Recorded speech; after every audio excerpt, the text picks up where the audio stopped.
a lot of pressure, man. Yeah, it is. Evil, Knievel. not our real names. Nailed it.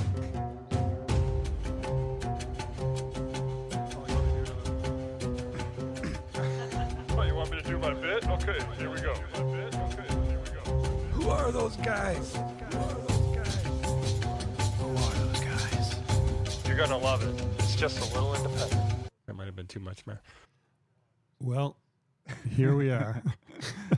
So we have a new toy, and welcome to A Little Independent, folks. But the new toy has got me infatuated, and the new toy is a Rode Procaster 2, and not a sponsor. Okay, not a sponsor. And trying to figure out if we're muted and if we're not, because I'm so technically savvy. But the thing is that we're live on the mics while the intro's playing, and that's new for us. And it is so hard, like, not to talk with yourself or like comment on the intro or make weird noises. And you know, what do you think? What Ryan? color underwear are you wearing? Let's. Hold on. Welcome to A Little Independent, everybody. I'm glad you're It's happy. gray again. You are very. You're I gotta very happy. change You it. like to share. I know, and you laugh at me because I share. It's really funny. Were you worried we were breathing too hard in the intro? Like, yeah. I laughed, and then it was like almost the same time that we laughed in the intro, and it was That is just true. It is weird. That is true. Well, welcome to A Little Independent. This is the show where friends talk about independent, obscure, and just plain weird movies. I'm Ryan. And I'm Todd. Hi, Todd. Hi, Ryan. How are you? That sounded really nice. Oh, in real time. I added something. IRL, as you said. And yeah, if Rode is interested in a sponsorship or whatever, just send us some free underwear. We take it. We're using. I really we're like using, that you're such a real deal, sincere person. I do believe you're very happy with this stuff, and you want Rode to know. I am. I try to be as genuine as possible. And we are using the Rode Procaster mics as well. And they should know that our lips are pressed against them a couple hours a week. So God, what are you doing when we're not recording with your mic? With 2 hours a week. I'm right here. I'm right here in the pressing lips. The lunchroom. Pressing lips. Well, we have a movie today that, we're in episode 2 of season 2, and it is your pick, and we're starting with 2 movies that are, I think one is very well known, and I don't know if we discussed last time if that one was well known. I don't know if we're starting with 2 well-known movies or not. I don't think yours is well known. But did it establish your love for Vin Diesel? Yeah. That's wild. My admiration level went up based on. Remember we went through that hair. whole. Was it just the hair? No, his career, how he made his career happen. That is cool. That was really cool. I watched the short film and I couldn't find Strays, but I watched the making of Strays, and Find Me Guilty was the film. In case you haven't heard that episode, I hope you listened to that episode because I really had a moment too watching you. I was like, oh, I don't think he's kidding with me. I think he really does kind of like Vin Diesel a little bit after this. This is fascinating. It reminds me, it's a Most Beautiful Island for me, you know, where I just went in. Although in today's movie, I don't think you're going to convince me that these two lead actors are the worst fucking people ever. They're you and I, aren't they? Aren't they? Well, gosh, it's a buddy movie, and we're like I've told you this before. This show has done something I think good in how I watch movies, and maybe it's more critical. I hate to sound pompous, and I do want to bring more of a critical eye to conversation on the show, what have you. But this got me again. This is a movie that I like a lot. I popped my old DVD in to watch it. Yeah. But the movie is Sideways, and I got to ask you because I think you wanted to say last time on air what the movie was, or you were teeing something up. So forgive me. Was there something that was boiling over to make you want to do this, or was it Vin that caressed you into Giovanni? Was it a receding hairline? that got you man drooling. It boiled me over. You know, unlikely leads. and you know what's really funny for me is that the word family actually came up in this film, and I was laughing when it happened. Interesting. Because that was like our I theme didn't last that week. at all. Yeah, it's in my notes here. Hopefully we don't miss it. But the word family. No, we're not going to miss it. You know how Everybody, he I am. Like, referenced his notes. wait, back up. Take a drink, everybody. We didn't say. It's early. 5 minutes in. Yeah. Take a sipper. 2004. Sideways. And it actually, so this is my second pick. I'm kind of cheating a little bit, because this is high-powered actors, and it's not like the super small independent. But I've picked some of the smallest, like Trailer Park Jesus. This, again, I forgot to go into this because as the 20th Century Fox logo came up, I was like, well, I think maybe is this not technically independent? It is. Even was it? Alexander Payne said it was independent. Yeah. So. It's one of those, the Fox Searchlight, I think, umbrella that features movies like this. Well, they distribute it, But again, it was an unlikely lead, as we'll talk about, and a lot of people have talked about, an unlikely co-lead whose career at the time was mirroring the character in the movie. Right. But two actors that I just straight up love and maybe came into this really liking ahead of time. Well, I know they really wanted to get it. They were going up against. So I won an Oscar for best screenplay is what I wanted to say a little bit ago. Okay, drink again because I backed it up because I didn't finish that sentence. You Rudy tooted? That was my. So that was an EV. Oh, are you talking an EV car backing up? Are you talking about award stuff in general? Well, is that I started to say that that I had two films that I've picked that have won Oscars, and I don't know if that's cheating. Well, there's interesting stories around them because this one, when you just gander at IMDb, it says 193 award win. I mean, it's ridiculous, and people may remember the Academy Awards around this, but I didn't as much. I kind of remember hearing Paul Giamatti robbed, Sideways, blah, blah, blah. Right. But I did a little bit more digging this time, so I think we'll have a little something to get into. But as you said, film came out in 2004, and we're going to go into our description. Two men reaching middle age with not much to show but disappointment embark on a week-long road trip through California's wine country just as one is about to take a trip down the aisle. What are your thoughts? How do you ugh. No, maybe I read it with a little bit of I get okay. Would that make you want to watch it? So reading that, listening. That's what this kind of little segment's always about. But I guess I'm a little freshly tainted by the taint of some of the reviews. But wait, I just looked up taint. I just Googled taint, and I'm a little confused right now. But a lot of the negative reviews and some of the the idea is two unlikable characters doing a wine tour. One's kind of philandering his way. On the surface, it looks like who gives a fuck. It's the Odd Couple. I get it. Thing. I guess I would play off that more. So what drew you to this movie? I cannot put myself in the place. So you tell me, maybe it'll... I mean, it's 20 years ago. I probably heard the hoopla, about the Oscar stuff, and really? That's why I watched it. Yeah. But I remember, well, I mean, I was studying screenwriting in that time too, the early 2000 through 05, I think it was. Right. So, winning the screenplay Oscar obviously would have. So it's just so long ago, I don't freaking remember. We talk about awards. They're conversationally interesting, not really indicative of the artistic merit of movies or the enjoyment level, more importantly. But you've always tracked best screenplay, best original screenplay specifically. Adaption. You know what I mean? So in this, I completely forgot this was adapted from a novel. Yeah. And it's a trilogy. It's a trilogy. Yeah. Again, I kind of don't give a shit what happens to these two. I have no interest in reading the books because the movie. I'm done. That's great. I'm spent. So I think I'm going to have an early bit of controversy on our show, early in season 2, and maybe it's beef with IMDb. So I'm going to go with the IMDb description of the film, and this kind of started with last week. So it's billed as a buddy comedy, dark comedy, road trip, comedy, drama, romance.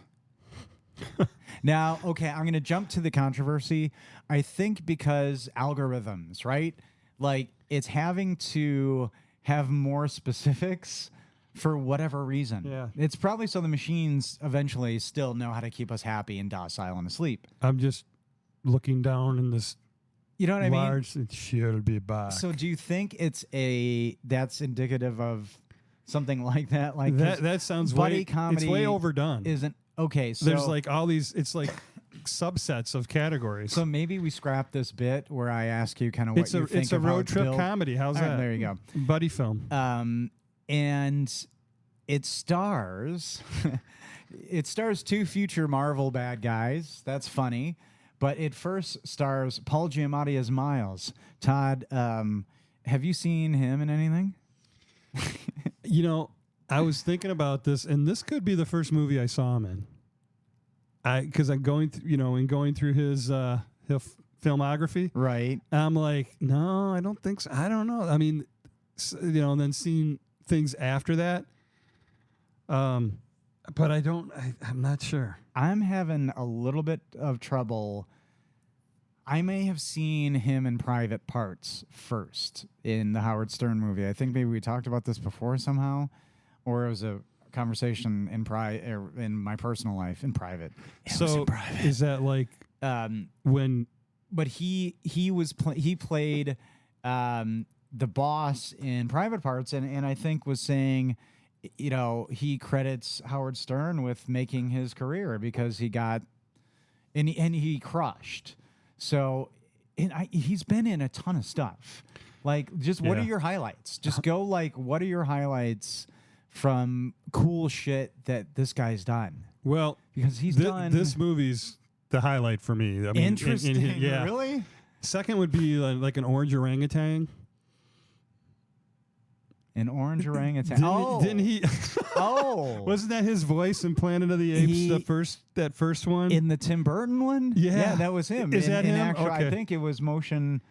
Like he was in the thing. Yeah. So that's fascinating. That was just me being funny because I'm like, isn't that him? Yeah. So I did watch The Holdovers, and I haven't which seen is it yet. Alexander Payne as well. Yeah. And it's not billed or that, but it really feels like it's Miles 20 years later.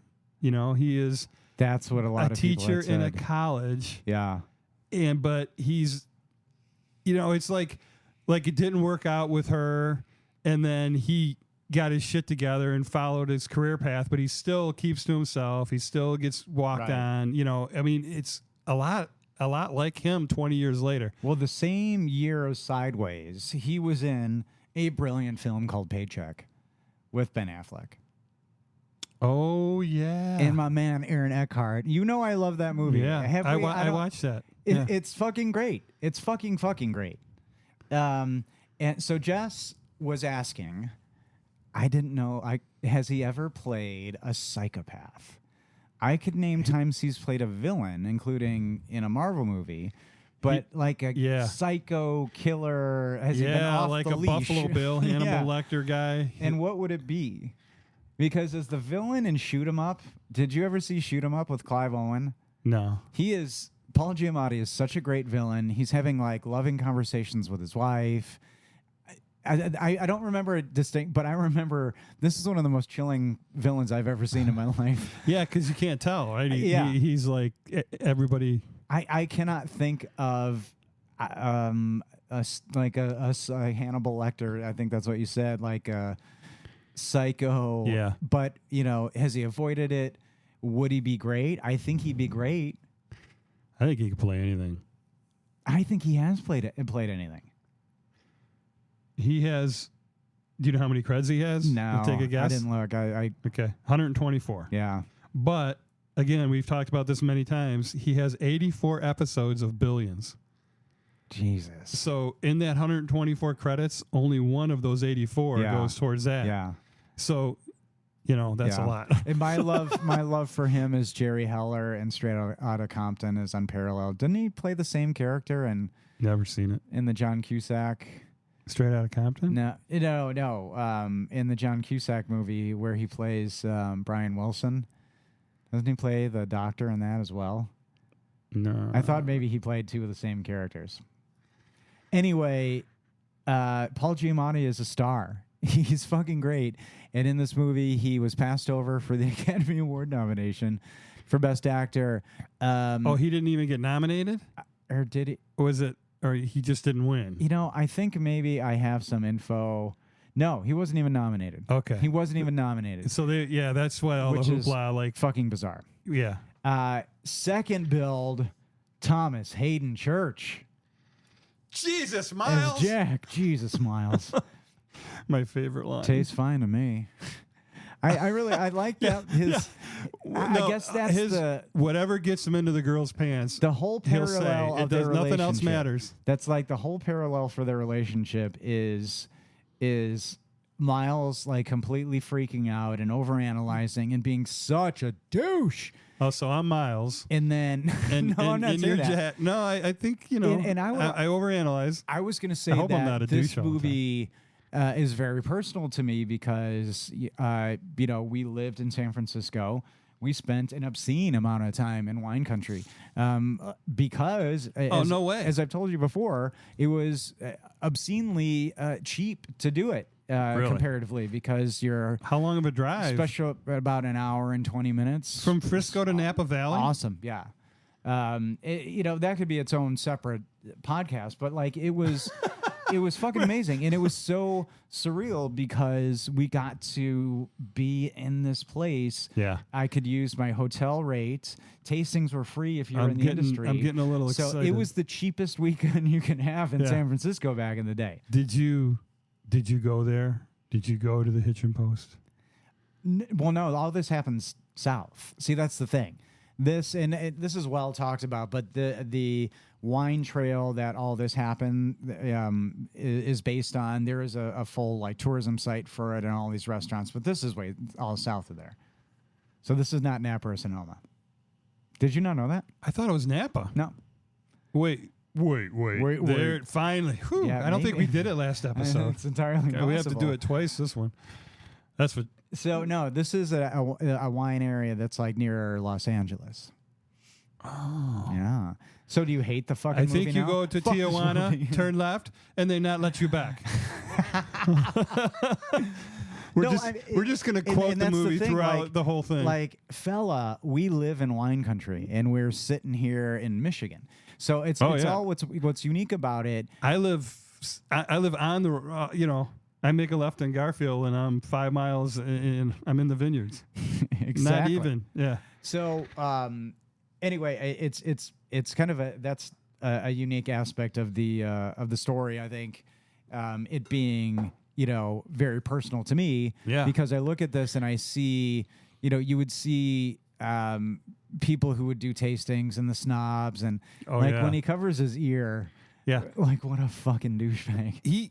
So I couldn't find my DVD, so I just had to run it. And I remember him talking about, and you were watching some of the commentary, but he talked about why he did that. Like, you know, when you're singing and you put your finger in one ear to make sure you're in tune, kind of thing, because But so people it was do a that. concentration It's thing. unnecessary. It it's so resonates. Dumb. He as a character, everybody hates him. Everybody, the regulars, the places he goes, he's a fucking nightmare. At the Hitching Post, they've had to kick him out of that bar drunk. You think Gary hates him?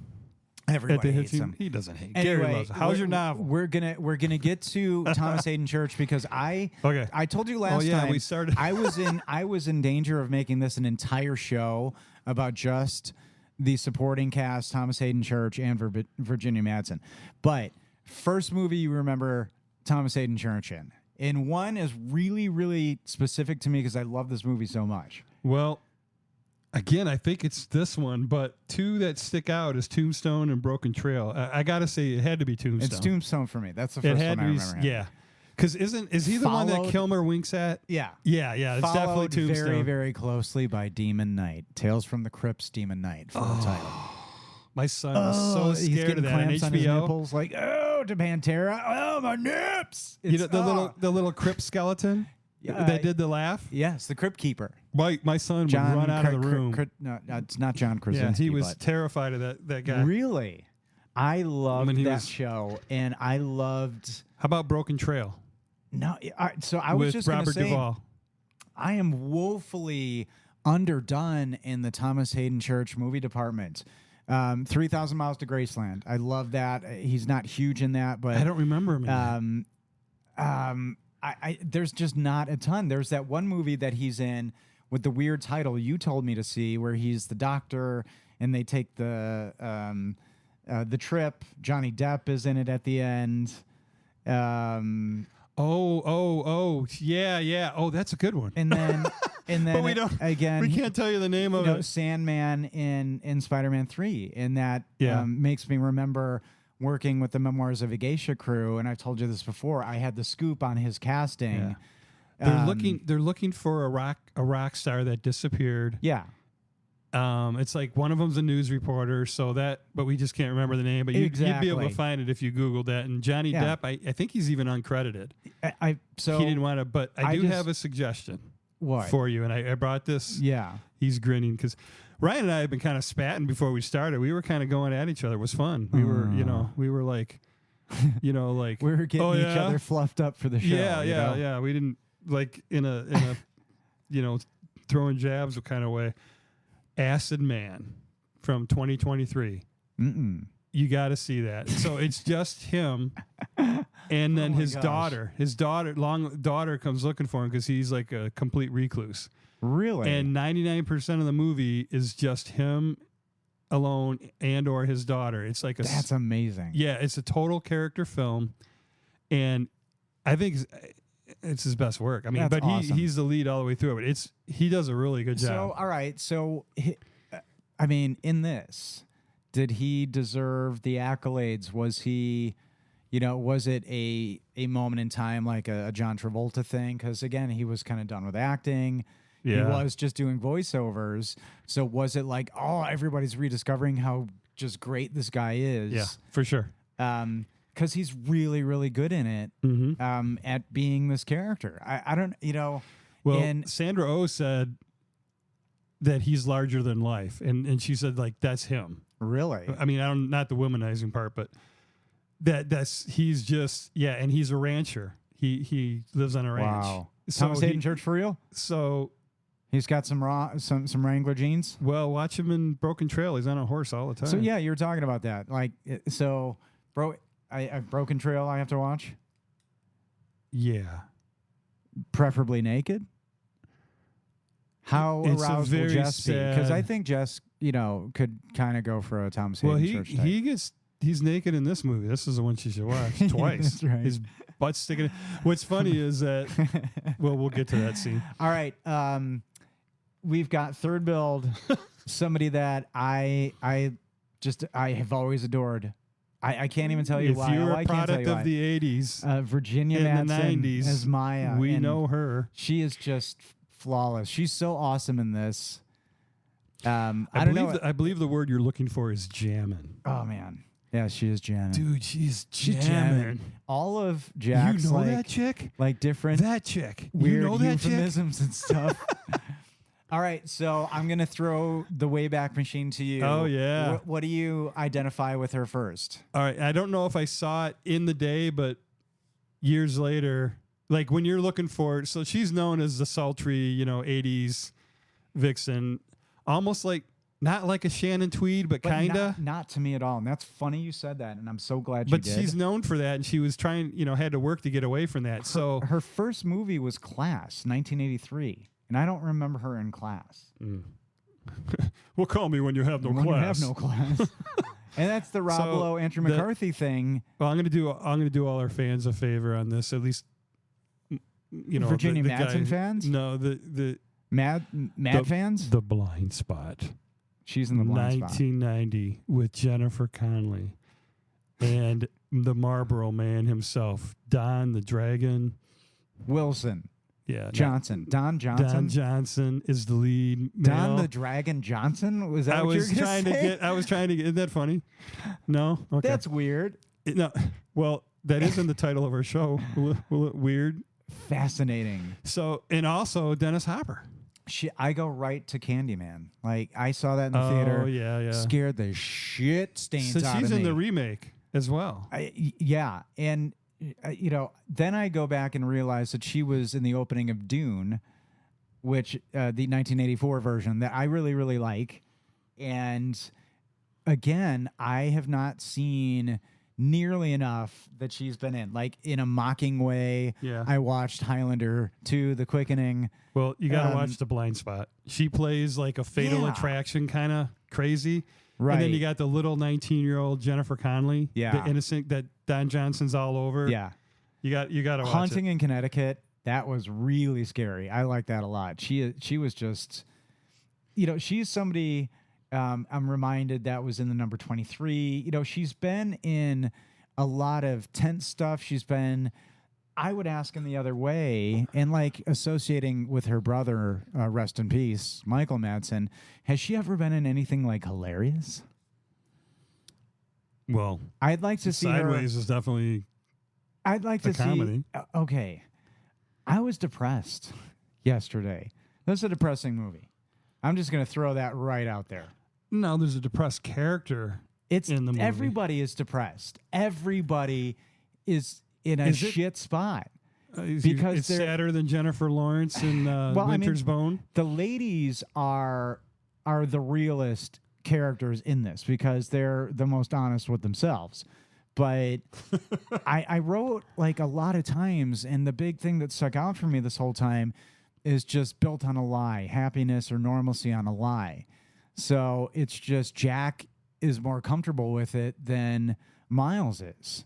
You know what I mean? It's everything. This movie is tense.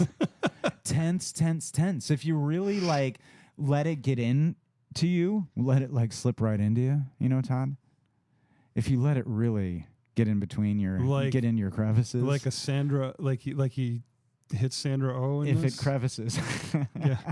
I got a little teaser question for you. So yes. Virginia Madsen did 2 music videos in the 80s. What artists did she do them with? There's got to be a Prince video in there, and then I would say Duran Duran or Depeche Mode. Total guesses. I don't know. So it maybe shows you how Kenny Loggins. Oh, okay. Why? Was it a Caddyshack too? I didn't write down the song, and the other one was Depeche Mode. Oh, I was right. Depeche Mode. I don't know. I just was thinking of 2 D named Duran Duran and Depeche Mode. Popped out. Those. In the 80s, she did, that is the MTV, and they put the Vixen in there and blah, blah, blah. That is fascinating. What was the other note I had here? 132 credits. She has here it. No, I take the time to do this. Damn it, get it out. It's like Johnny Holmes not taking down Virginia Madsen. We are here. Going the wrong We're direction. the Madmen. We're the Madsens. We love you, the Virginia. Madsens. We even love you in Maryland.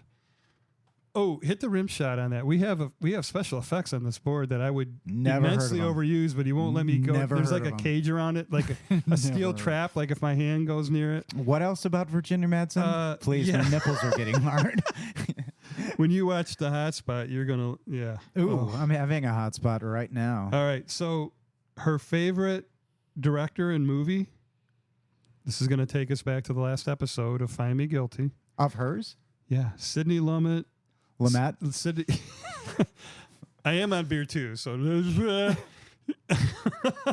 I know. It is true. I am not lying. I am such a lightweight.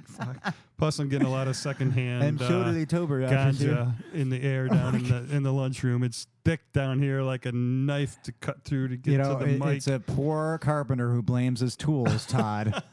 Jesus, Miles. Tastes pretty good Carpenter, to me. Jesus. Did you cut? Never mind. Did you squeeze it out? Did you birth squirt that fact out? Sidney Lumet.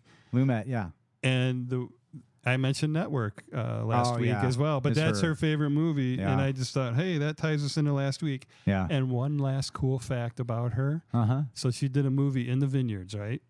On and around vineyards, which contains a lot of bees because that were not of the this nectar. movie? This movie. Oh. She is allergic to bee stings. Oh, my goodness. Wow. Yet she got What was her onset care like? Do you know the name of her doctor? Fine, Dr. Howard, calling Dr. Fine. Awesome. I was going to do something like Dr. Long, Dr. Ash Schlong. Oh. Anyway, also starring bad girl Stephanie, Sandra Oh, who is a bad I don't know, girl, Stephanie. Is she not? She should be. Is she a big enough star? I don't know. I really like her as well. I watched this. I've not seen nearly enough, nor anything nearly enough that Alexander Payne has written and directed. We'll get into that in a second. But Sandra Oh is a revelation. She's I never the TV shows, right? She's fucking amazing in this. She So we've. Are you going to talk about her first movie, 1994's Double Happiness? No, I was just pondering the fact that we missed how many creds, the last two had, and it was like puckering me up. So everybody take a big drink. Thomas Hayden Church, 73 credits. Our girl Virginia, 132 credits. And you had said that, just FYI. I did. Yeah. Sandra Oh, 101 credits. In case you can't look all this stuff up. Sandra Oh they listen to us for this. Is in Under the Tuscan Sun, buddy. Yeah. You love that. I know. She's Diane Lane's friend. So tell me, what was this your first entry into her pantheon of work, or had you seen her in Under the Tuscan? Is that what you say, you fans of that movie? Do you say like, hey, do you like Under the Tusk? Under the Sun. Oh, okay. No, I think, again, this movie was my first exposure to her. Really? Yeah. Definitely to Thomas Hayden Church, because... Gosh, that's funny. Focusing on the word exposure. Yeah. Oh, because you see his taint, his ball sack. And his buttocks. As he's fake plowing the director's wife. Yeah. That surprised me when I found that. So this movie came out in 2004. Yeah. 2003 to 2006, Sandra Oh was married to the director Alexander Payne. So this was written by, and he gets a credit, Rex Pickett, who is the author of the novel. And like you said, you weren't interested in the other two. Have you read Sideways yourself? No. The movie gave me enough. I love the movie, so it's like I have no interest in... I would kind of be interested in reading it, possibly, if maybe just to understand what the fuck Miles's book is about, because his book sounds so fucking dumb. I swear to God, when he pulled out the second I had the manuscript with me. Yeah. Oh my God, shoot me in the face. But when he pulled out the second case, oh God, yeah. Yeah, like all the first shabby. one's 700 pages, and he's like, wait, and he pulls out another 700 page. A lot of the critics, I think, didn't see things. I mean, again, there is comedy moments, but they're heavier. And we'll get to those. But Rex Pickett, what a name. Author of the novel. He also wrote and directed a film, 1988's Hollywood to Deadwood. Have you seen? Or were you skateboarding and smoking ganja? No, we're on the novel author Rex Pickett. I thought we were still on. Are you okay, son? I thought we were still on Sandra. Nope. When did we get off Sandra? Anyway, in the interest of this, trying to be longer than the movie, we're picketing on Pickett. We're picking on Pickett. Okay. Have you seen Hollywood to Deadwood? This guy wrote and directed a film. No, I haven't seen it either. Who's in it? Some character actors who are really great. Okay. That will connect you to other movies, and you're going to be like, oh, man, I want to see that, and that. Yeah. It's a Ryan Buck wormhole that is worthy of an afternoon's wastedness. Interpret that however you want. This was also, Rex Pickett is given a credit for the writing. Also given a credit is Alexander Payne. Alexander Payne's first movie, 1991, The Passion of Martin. Sorry. No. The Passion of Martin. Have you seen this? No. I think I saw that this movie in college, and it may have been this, but yeah. Well, they asked him in an interview, like, what besides this movie, besides Sideways, what do you get recognized for the most? What do you get asked about the most? Oh, really? Yeah. Which one do you think it is? Because he's only done Jurassic Park 3, for sure, What? because it's a fucking masterpiece. Never mind. He What? didn't direct that. No, he wrote it. Hell yeah! Anyway. I love that movie. You know this. I know. Don't You know what pretend you're bothers me about embarrassed. that movie? He's trying to walk away. Don't pretend you're embarrassed. I love Macy. That movie rocks. Jurassic Park 3 rocks. I don't like the dinosaur with the long bill. He's not scary. But he's got to drink water. Anyway. And then he fights the T-Rex, and the T-Rex is so much more. Yes. But I want to get to Citizen Ruth. Had you seen this? No. Alexander Payne wrote that. It's Laura Dern, speaking of Jurassic Park. Yes. What the fuck? Missed this movie. And Swoozie Kurtz, which is one of the greatest actress names ever. Do you know Swoozie? No. Anyway, Citizen Ruth. I want to watch that tonight. It looks like I fucking blew it on that. Alexander Payne also wrote Election. Fucking phenomenal movie. Okay, so that's the movie that he gets asked about. Has to be. Election and Sideways are the two movies. And thanks for bringing that back. Yeah, I was waiting. Jurassic Park 3. This gentleman, writer of Sideways, also wrote The Descendants. Got him an Academy Award win. Along with Nate Faxton, I think is his name, who also starred in Club Dread. So balances out his mantle. He's got one on each end now. And then he also wrote I Now Pronounce You Chuck and Larry. Is that Adam Sandler? Correct. And Kevin James. And yeah. Rent-A-Cop. I think Alexander Payne is kind of a satirist, not being joking. I think that the Now Pronounce You Chuck and Larry I didn't look into. I don't know what the shit that is about. He wrote Jurassic Park 3. Yes. Are you sure? This is blowing my mind.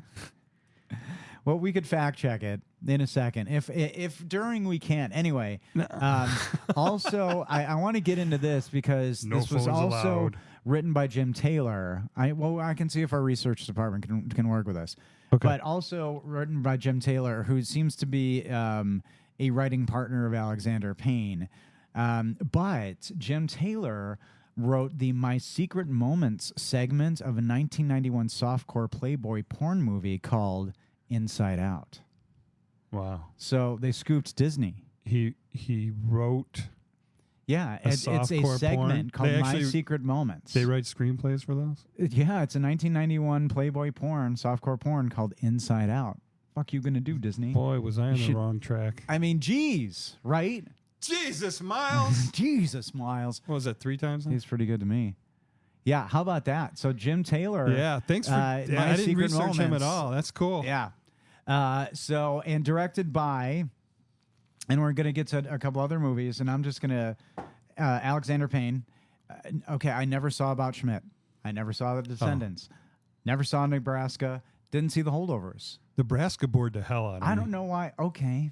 But okay, I should watch it again now because I watched it back. I feel you.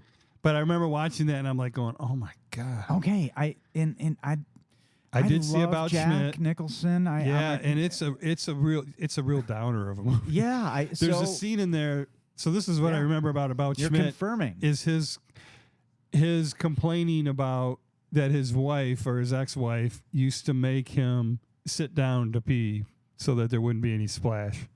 Interesting. And that demasculated him. Maybe kind of dive into that. The listeners are going to crave. They're going to hopefully email us. That's what I remember from it. I don't know. Maybe about why you remember that. I think that's saying a lot about you. Oh, you fucker. alittleindependentpodcast@gmail.com. Just let us know. Stop. I'm very sensitive. So be anyway. That's super fascinating. I low key get About Schmidt confused with As Good as It Gets.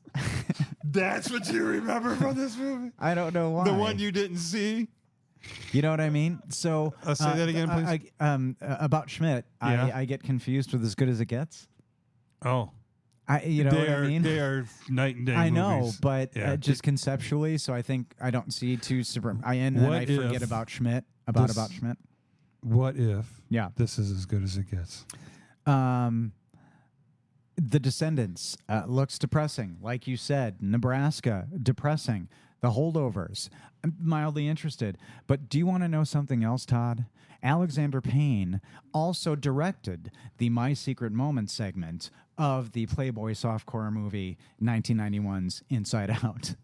And he went back to the series in 1992 to direct the segment The House Guest for Inside Out 3. So they started together in porn. Is that what you're telling me? Listen to our podcast. Ladies and gentlemen, the evidence will show. Listen to our podcast. You got to start somewhere. Get your credits, bro. Yeah. You Even have to if you start have somewhere. to make your own film, you can do it on an iPhone today. That is true. This movie clocks in at 2 hours and 7 minutes. And a budget of... I don't know. I kind of forgot talking about the budget for some reason. $16 million estimated. And it made a lot. Worldwide gross is $109,706,931. Holy shiitake mushroom. That's just box office. That's not That's just DVDs. BO, baby. All right, the tagline. I got that one. The tagline. Here we go. Oh, boy. In search of wine, in search of women, in search of themselves. That's accurate. But I don't know that it excites me to watch the Periods movie. in between. Yeah, it's just three. And I will say search of. That's not on the poster. What's on the poster, if we go by poster rules, it would be from the director of Election and About Schmidt. But so the tagline I found in IMDb, his creds is the tagline. Yeah, I guess, which I find is kind of interesting. But yes, that is the. I think that's terrible. Yeah, I am, it doesn't make you want to watch it. I mean, everybody knows. My sordid history is well documented on this show, and we know that my security blanket is covered in barbed wire and doused in flames. When I see In Search of Themselves, it sparks movies about feelings, and then I get mad, and then you put Leatherface on. Well, but that's why a psycho gore man exists. That's why certain movies exist for me, as it were. But so I see In Search of Wine, but I'd hate to miss out on a movie like this. I'd hate to miss out on Bottle Shock. I'd hate to. I stepped over the 100-foot journey way too many times. That movie I love is about wine with the French actress Marion Cotillard? Yeah. And Gladiator. Gladiator's the lead. Russell Crowe. There it is. That's how I get there. I gotta, you gotta say what he was in. A Year in Provence, A Year in Providence, a year under the Tuscan Providence. But it's a Ridley Scott. A Year in Tuscan. It's a Ridley Scott. You say it every time. Why are you so amazed? Because he made such a pussy movie. There's no aliens. It's a Ridley Scott. There's no. Oh my God. All right. Guy must have a vagina. Here we go. This is. We haven't even started the movie. I knew it was going to go this way, so I'm ready. I am ready. I've got my testosterone turned on 8. I am now turning it to 9. You hear the click? This movie, I think, overall filming, because tone, texture, does it feel? It feels kind of unique. Does it feel of a time to you at all? Or it feels very. I'm going to tie it in with the music. So the filmography and the music together. Yeah. Just fucking knock it out. I love the soundtrack to this. Because it's jazzy. You like jazz. Yeah, but it's a smooth jazz. It's a pop jazz. It's not. It's not Miles. Yeah. It's not Coltrane kind of jazz. I get the split screen stuff, and I get some 70s vibe in a way. Yeah, yeah. But it's really contemporary because you see a flip phone and all that kind of stuff. But it opens with a knock on the door in the first line. I guess that you hear is, oh fuck. The knock. What I loved about that opening was, so you hear the knocking on the door. You don't see, but they're still running the credits in the black. Yeah. And then it knocks again. Yeah. And then you hear Miles going, oh fuck. So we talked about, we've got our setting, Southern California, and he's in a building. Not a nice place you have here, Joe. The Seacrest. I think. Shabby.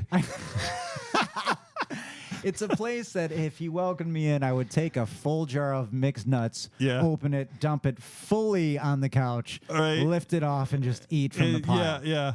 And they wouldn't be mine, would be. I feel so bad because he's a teacher, he's a now we find out failed writer, although there is success in writing it. But this starts a theme in the movie for me. The set decoration, real sets, whatever, wherever they are, everything just feels perfect. Yeah. And I'm in the music, his place. Establishes the character. Yeah. Yeah. It's super well done. I feel like there's an interesting, I do like a good hastily pack my shit for a trip scene. Has that come up on the show yet? I have a lot of weird stuff.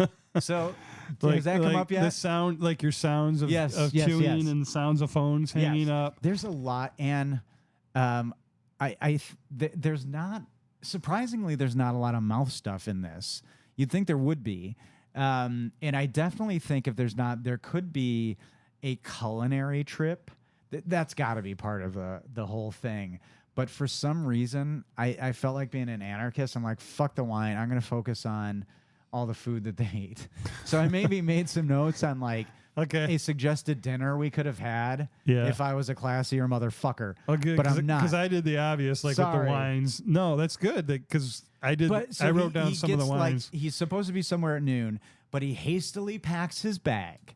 What do you... Okay, knowing that you're a stressed out traveler, knowing that you're stressed out in the car, how early do you pack for a trip? Well, we find this out because he calls, right? And we hear him saying, right, I'm running late, and he's lying from the get-go. We did establish that. How long before a trip do you pack, sir? Night before. Just the night before? Yeah. You start thinking about it a little bit earlier, don't you?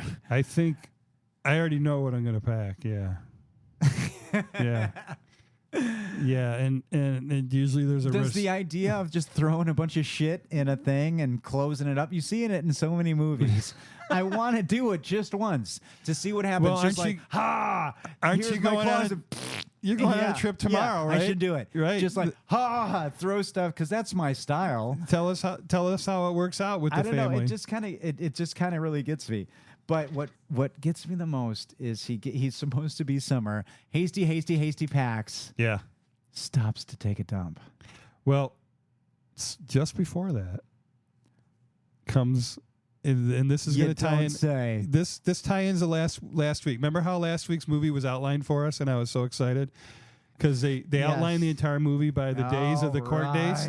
That's This is literally Saturday. 7 days consecutive, and they mark it. So boom, Saturday, San Diego, California, and then we're into Miles moving the car and in his apartment. So we just get to talk about Saturday, and boom, when Sunday comes, we're going to get to talk about what a wonderful Sunday they had. And I just love having it this organized and outlined. It must be the so do you share that as just a more of a cautionary tale from me? So I know what kind of movies to pick? I'm preparing you for how the show's going to go. Oh, damn it. You're preparing me. We're Saturday. We're going to... let's enjoy Saturday. Let's talk about Saturday. Yeah, what happens on Saturday? Okay, so let me ask you another question.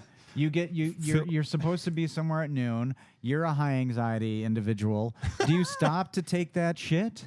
And do you read during it? The way he played it, the way he wrote it was... the hyperness in the beginning on the phone call, the fuck, I'm late, and he's running down to the car. Yeah. He's all frantic on the phone, and then the music matches, and then he's just on the shitter, and then everything from here out is casual. He doesn't even try to be in a hurry. I wrote You know, down he's a shitty person. Shitter, shower, flossing. He goes to the place that, again, I guarantee as a customer is a nightmare. They're like, you want your usual? No, just a triple. I gotta go. He's a slow driver. He's doing the crossword while he's driving. Like they establish, I'll have a New York Times and a spinach croissant. He just sucks. He says croissant like he's trying to be French. Like he is French. Maybe because, and I should have asked Jess. Maybe giving him a little leeway, throwing this your way. He's an English teacher. Is there a little bit of, and we see him in class at the end of the movie. Does that mean he hates the French? English, French, they've been at war were at war for millennials. This is true. Tune into our sister podcast. But he's croissant. A little bit of French, history. Croissant, but yet he teaches English literature. Where I was he's going, at war with himself, within himself. Where I was going was that right from the spinach. Teachers maybe have a little bit of an obligation to speak a little more correct, to have a little bit of an inclination, to have that inflection. Because Jess has heard me say, she has an inflection. She speaks very clearly, very sibilance. And sometimes, what grade does she? A lot of times I'm a douchebag, and I'm like, say it a little clearer. What grade does she teach? Sophomore English. Okay, so she has the people who aren't listening to speak anymore. To you like you're a sophomore. No. And She has to reel talk you in. about these are the people who aren't listening anymore. She has to be super articulate and really on point. And everything you say might be filmed, and every little mistake you make is going to be filmed for a meme that they you got might cameras be in the classroom. They got cameras on their phones, yo. Anyway, what? Wait. Oh, you mean the students? There are cameras on their phones in these days. No, that's not what I mean. Are you referring to the students filming? Yeah. Okay. Anyway, so he's a bad person. He is a shitty packer. The first thing he did was lie. And if right? and that's a theme in the movie is lying. Well, Jack's gonna lie right from the get-go too. So he gets to his friend, and we find out later it's a college roommate, and.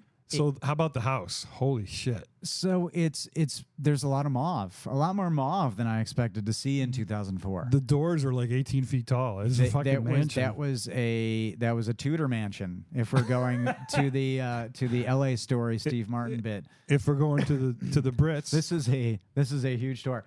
Big gray doors. They're Armenian. I don't know if that is a thing that is cultural to have a large door. I think it's LA cultural. I think it is because it's gated. Yeah. There's a lot of security. And he's in commercial real estate, we find out later. So it's a cliche LA situation. Is it not? Yeah.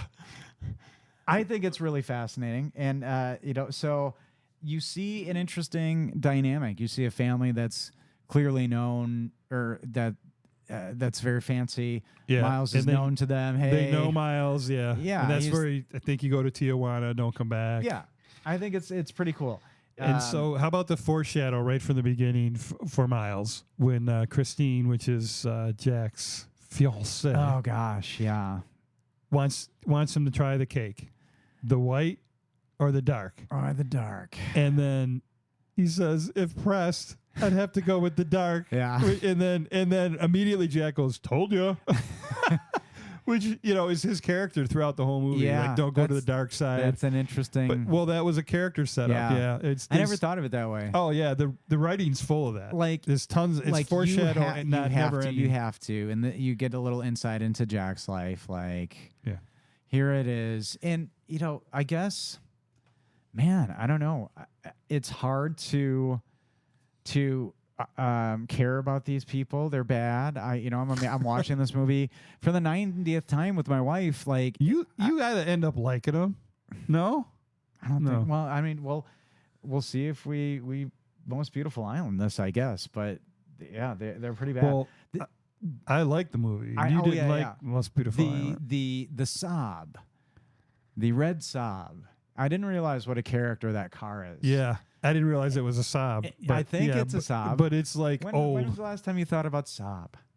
We should look up Maybe that should be the official car. Maybe never. You know, if that's an old brand that needs to come back. That should be in Can we get Saab to come back? Not the trail. That should be in the tagline. Yeah, you know, everything else super expensive. VW too expensive. Try a Saab. Remember Saab? Life sucks, and I'm Saab. Goes well with my Swatch watch. Well, I like that. Is that better? You hold on. Is that better? Life sucks, and I'm Saab. No. Life sob, and then you die.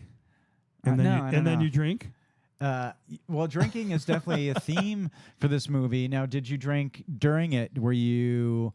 What did you think about wine? Are you a wine person? You talk about it in your professional life. I really do appreciate having lived in wine country. I have a cursory knowledge of it.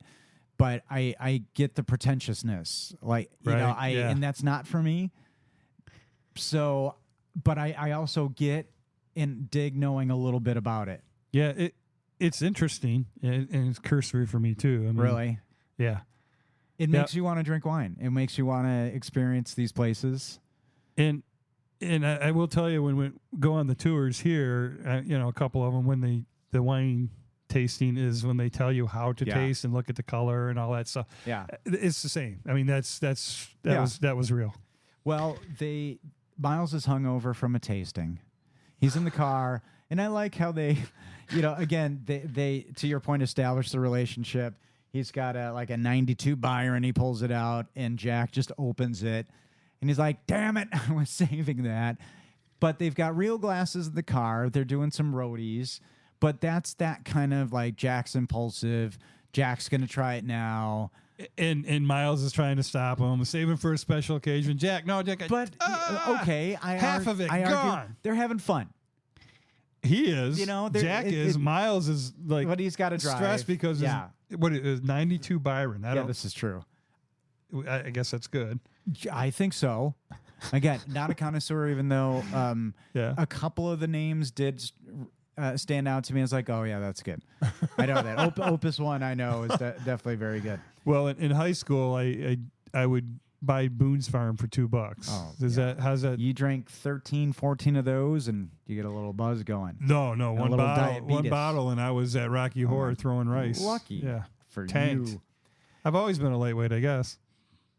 This comes up a lot in the reviews, in the scorn about Miles. Okay. Their first unplanned this movie stressed me out because they have all these unplanned. They have an unplanned stop to Miles's mom's, and Miles does. Jack knows nothing about it. It like they have to get off the expressway. He's like, "What are we getting off here for?" And it's but then this is where I start to get sad, and it's her birthday.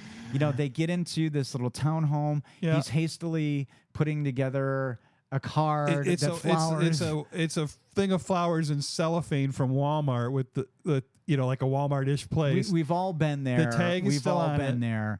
He's signing the card as he's walking up to the door. So I really... And he doesn't know how old his mother is. So all that made you sad? Well, the whole... What the nadir of the... I think of Miles's low point of showing who he is during all this, she convinces them to stay overnight, and you see Thomas Hayden, because Thomas Hayden Church is here to sow his royal oats. He's wanting to be free and like legitimately be a legit dirtbag and bang everybody before he gets married. And well, let me stop you there. At the based on his character from the whole movie, is there any chance that he does not have an affair during their marriage? Oh no! I mean, zero chance. Everything's doomed, and he's gonna bang some chick the first week. It's just sad. I'm not. It's just so you're like, wow. Yeah. This is that. This is that LA thing. He's got to settle down. His father-in-law is gonna get him into real estate. The actor who's done a few things, it helps him, get the attention of some, meth trailer park waitresses down the line, but. It's odd to me. It's a stressful movie because they stop at Miles's mom. they have this dinner. Yeah. They're hanging. And this scene that you're talking about, you know, what I'm talking about. is where the word family comes in. Really? Because the mom, she's getting, it's her birthday. So, they're going to go to brunch tomorrow. Let's give Mary Louise Burke a little props here. I wrote down in capital letters. Legendary stage actress. Scene stealer. Yeah, she's awesome. This scene is hers. She owns the whole thing. I mean, she just steals your heart. Yeah. But, That's Miles' mom. But she just said, I thought it would be nice for us to be together as a family on my birthday. Yeah. How do you say it? Family. And he gets up. How does Vin say it? And he goes to her bedroom, gets her Ajax, her secret money stash, and takes money from her in the form of $100 bill to cash. pay for their trip because he doesn't even have the money for the trip. How much did he take? I counted on screen. It was $100 bills. Yeah, I'm going to say 7. I think he takes 1,000. I think you see 8 on screen and 2. I think you see 7 or so on screen. Yeah, because he's got a mind. Probably it's going to be a round number. Yeah, and then she offers him money. Yeah, she says, "Do you need any money?" He's like, "No, I already stole." He doesn't say it, but it's just the whole thing is very sad to me. They have no intention on going to the brunch the next day. No. But when my first laugh out loud moment of the movie was the next morning when it says Sunday in bold letters. There you go. There you go. Did that tick one off for you? All right, ladies and gentlemen, Sunday. And Thomas Hayden Church is being aroused. So he's clearly passed out face down on, I guess. And his mouth is open in the full drool position. Is that what you laughed at? The way his mouth, the way he was asleep? Oh, that's what I laughed at. So Miles wakes him up. Yeah. And he's like, huh? And he just sits straight up and stands straight up and starts walking. Yeah, like a vampire coming out of the coffin. Now, again, where your back here's another bend. question I'm going to ask you directly that you can evade. So you've answered none of my questions thus far, and the listeners will email us and point us out. But you didn't. Do you stay home and take that shit anyway? We're going to go to the moment now in that when you feel my eyes glaring. You just feel bring on the question. Can you get up immediately like that? Excuse me? Or do you know anybody like that? Like if you're rousted, can you sit straight up and first thing in the morning up for your day? I can get up first thing in the morning. Yeah. Oh man, I'm not that guy. I don't know anybody like that who just you can't get up in the morning. He gets are up the so listeners fast. with me? I think. Are you guys? It's so funny. He's got like a shelf of hair and Well, and then he does like this knuckle dragging walk. Like his arms are straight by his side, and he's just like dum dum dum dum. It's hilarious. It's super super funny. Yeah. So we learned through this. And that's got to be all him. He just had to do that. We learned through this a couple of things about Miles, about them. So Miles was married. They get into a diner. Again, first shot of some food. So here's Jack's, not his first foreshadow, because there was foreshadowing with the mom when he was talking about the commercial he was in. He's like, I just remember the chick that was in there with me. And then she's like, I just remember you jogging. So this waitress, 16, 18, 19 years old, who knows, right? Cute blonde brings. And he calls it out. Doesn't Miles say she's just a kid? Yeah, that's what he says. But Jack's setting his character up. He's like, fuck, it's too early in the morning for that. Yeah. And he's like, she's a kid. He's you're blind, dude. You're blind. I see all kinds of people looking at me. Old, young, dudes too. Yeah. Yeah. He's clearly there for a purpose. Oh, and, he's a hound dog. He says, I think Elvis sang about him. And this is one of my first my Jackisms. He clearly knows that Miles is tense and needs to get laid. Let's call it a Jackism. And he says he needs to get his bone smooched. Because this is after Miles is too uptight. He's on Lexapro and he's on Xanax. Yeah. So he's waiting for this book publishing deal. And his shrink. This is Miles's lie, is that he has a book that is going to be published. Now, we know it is... No, it's Jack's lie, because Miles never says it's going to get published. He never says it doesn't, so by omission. Guilt by omission, Mr. Detective. But in a court of law, you're guilty, Miles. He never does say it's getting published, but he never I mean, he admits it later, and you know. You don't have to say it. Yeah. You don't have to say it. So they're at the diner. They establish some more stuff. So Miles needs to get laid.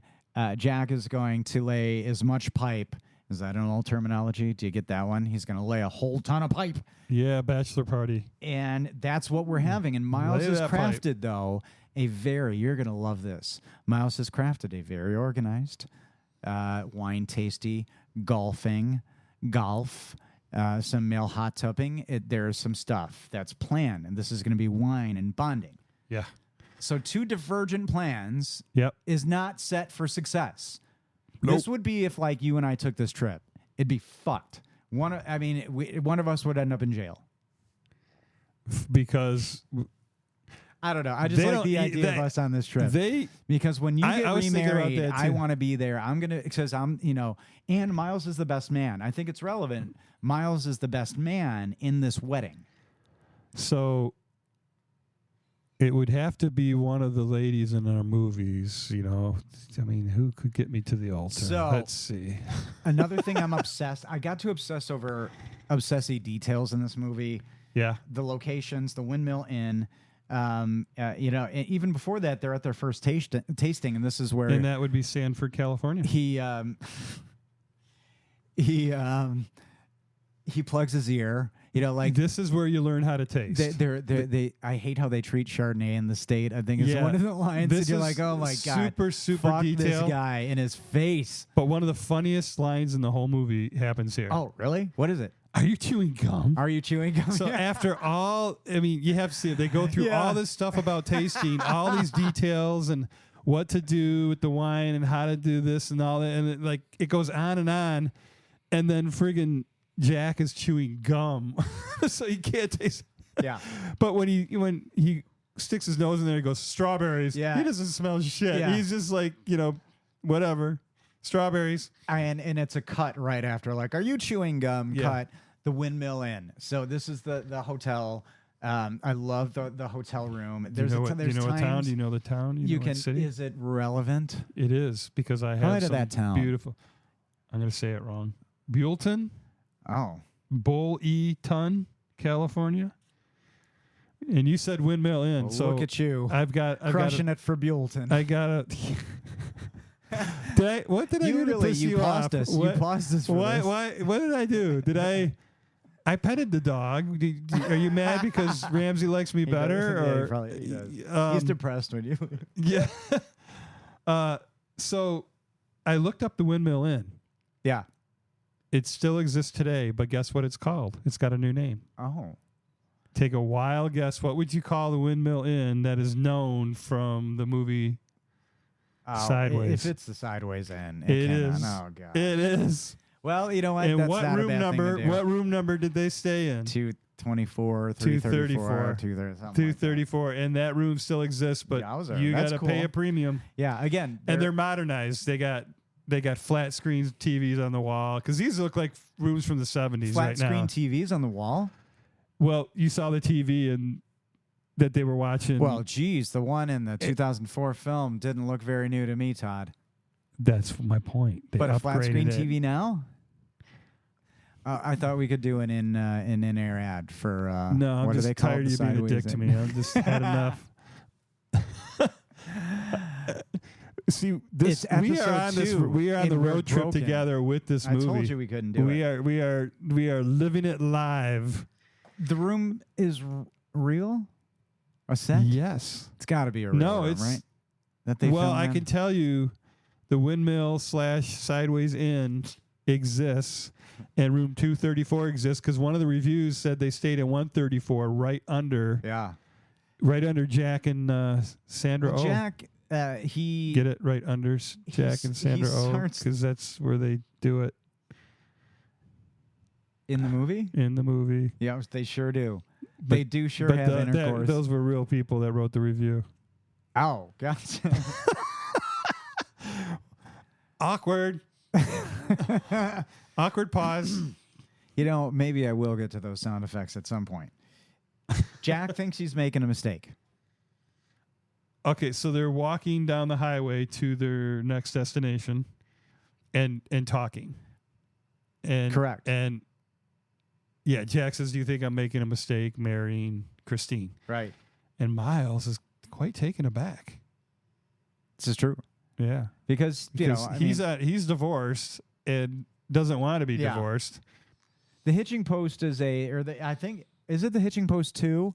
There's a little Roman numeral 2 It in is. the under. Oh my underbelly. God. Okay, so you're brilliant.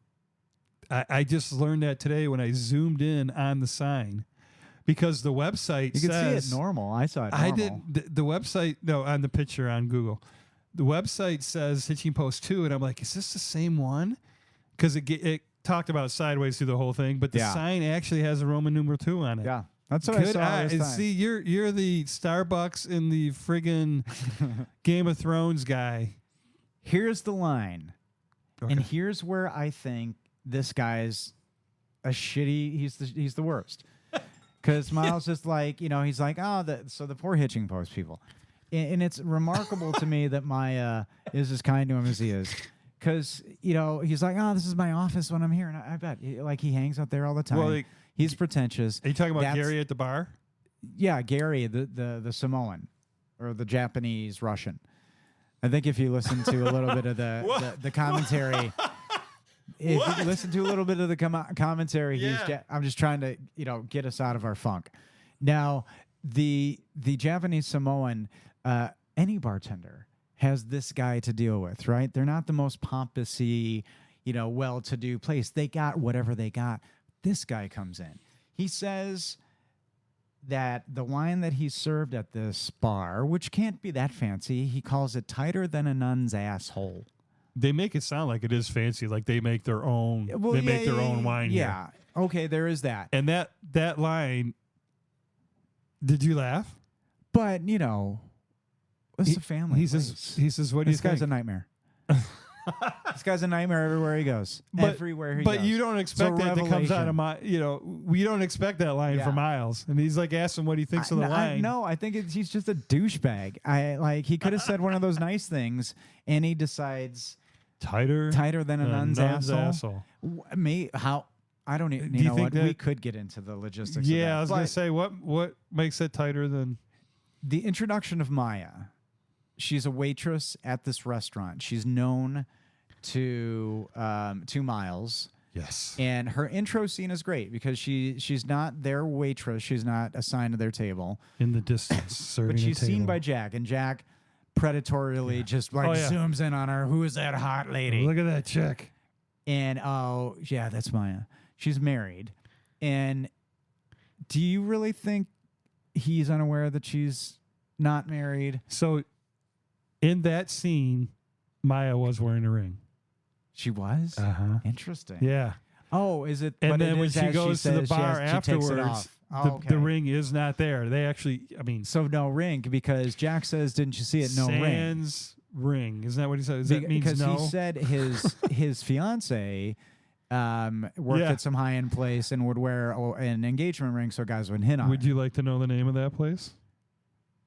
Sushi. More than anything. Sushi Roku. Thank God. Is it a real place? And what are its current dinner prices? I just failed you on that. I didn't go Everybody, beyond that. littleindependentpodcast@gmail.com and hashtag ToddFail. Who knows? That one could take off. But Jess commented this thing. There's all sorts of personal things for me on this. Okay. There is, having lived in this area, there is, I dated the waitress for several years, lived with her, moved in with her, fell in love with the TGI Fridays waitress, and hung out at the bar with the waitress. They hate you. They don't want to hang out with you. Maybe if you're that good looking, but like just did. You just said I'm very special, but it took some time. How about when you played bar gigs? I don't know. Did you play bar gigs? I did a lot of them when I was mostly, in my 20s. Mostly. Yeah. So yeah, we always get with.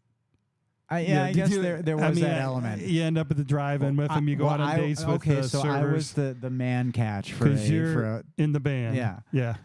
They always want to get the guys. And she was in the really band. cool and fun. Like, it was a blast. But like, I felt for her being at the bar, like I'm done with my shift, and these two like, hey, but maybe she was, as we find out, really in. But Jess was saying, and again, having served longer than I did, like, yeah. Ugh.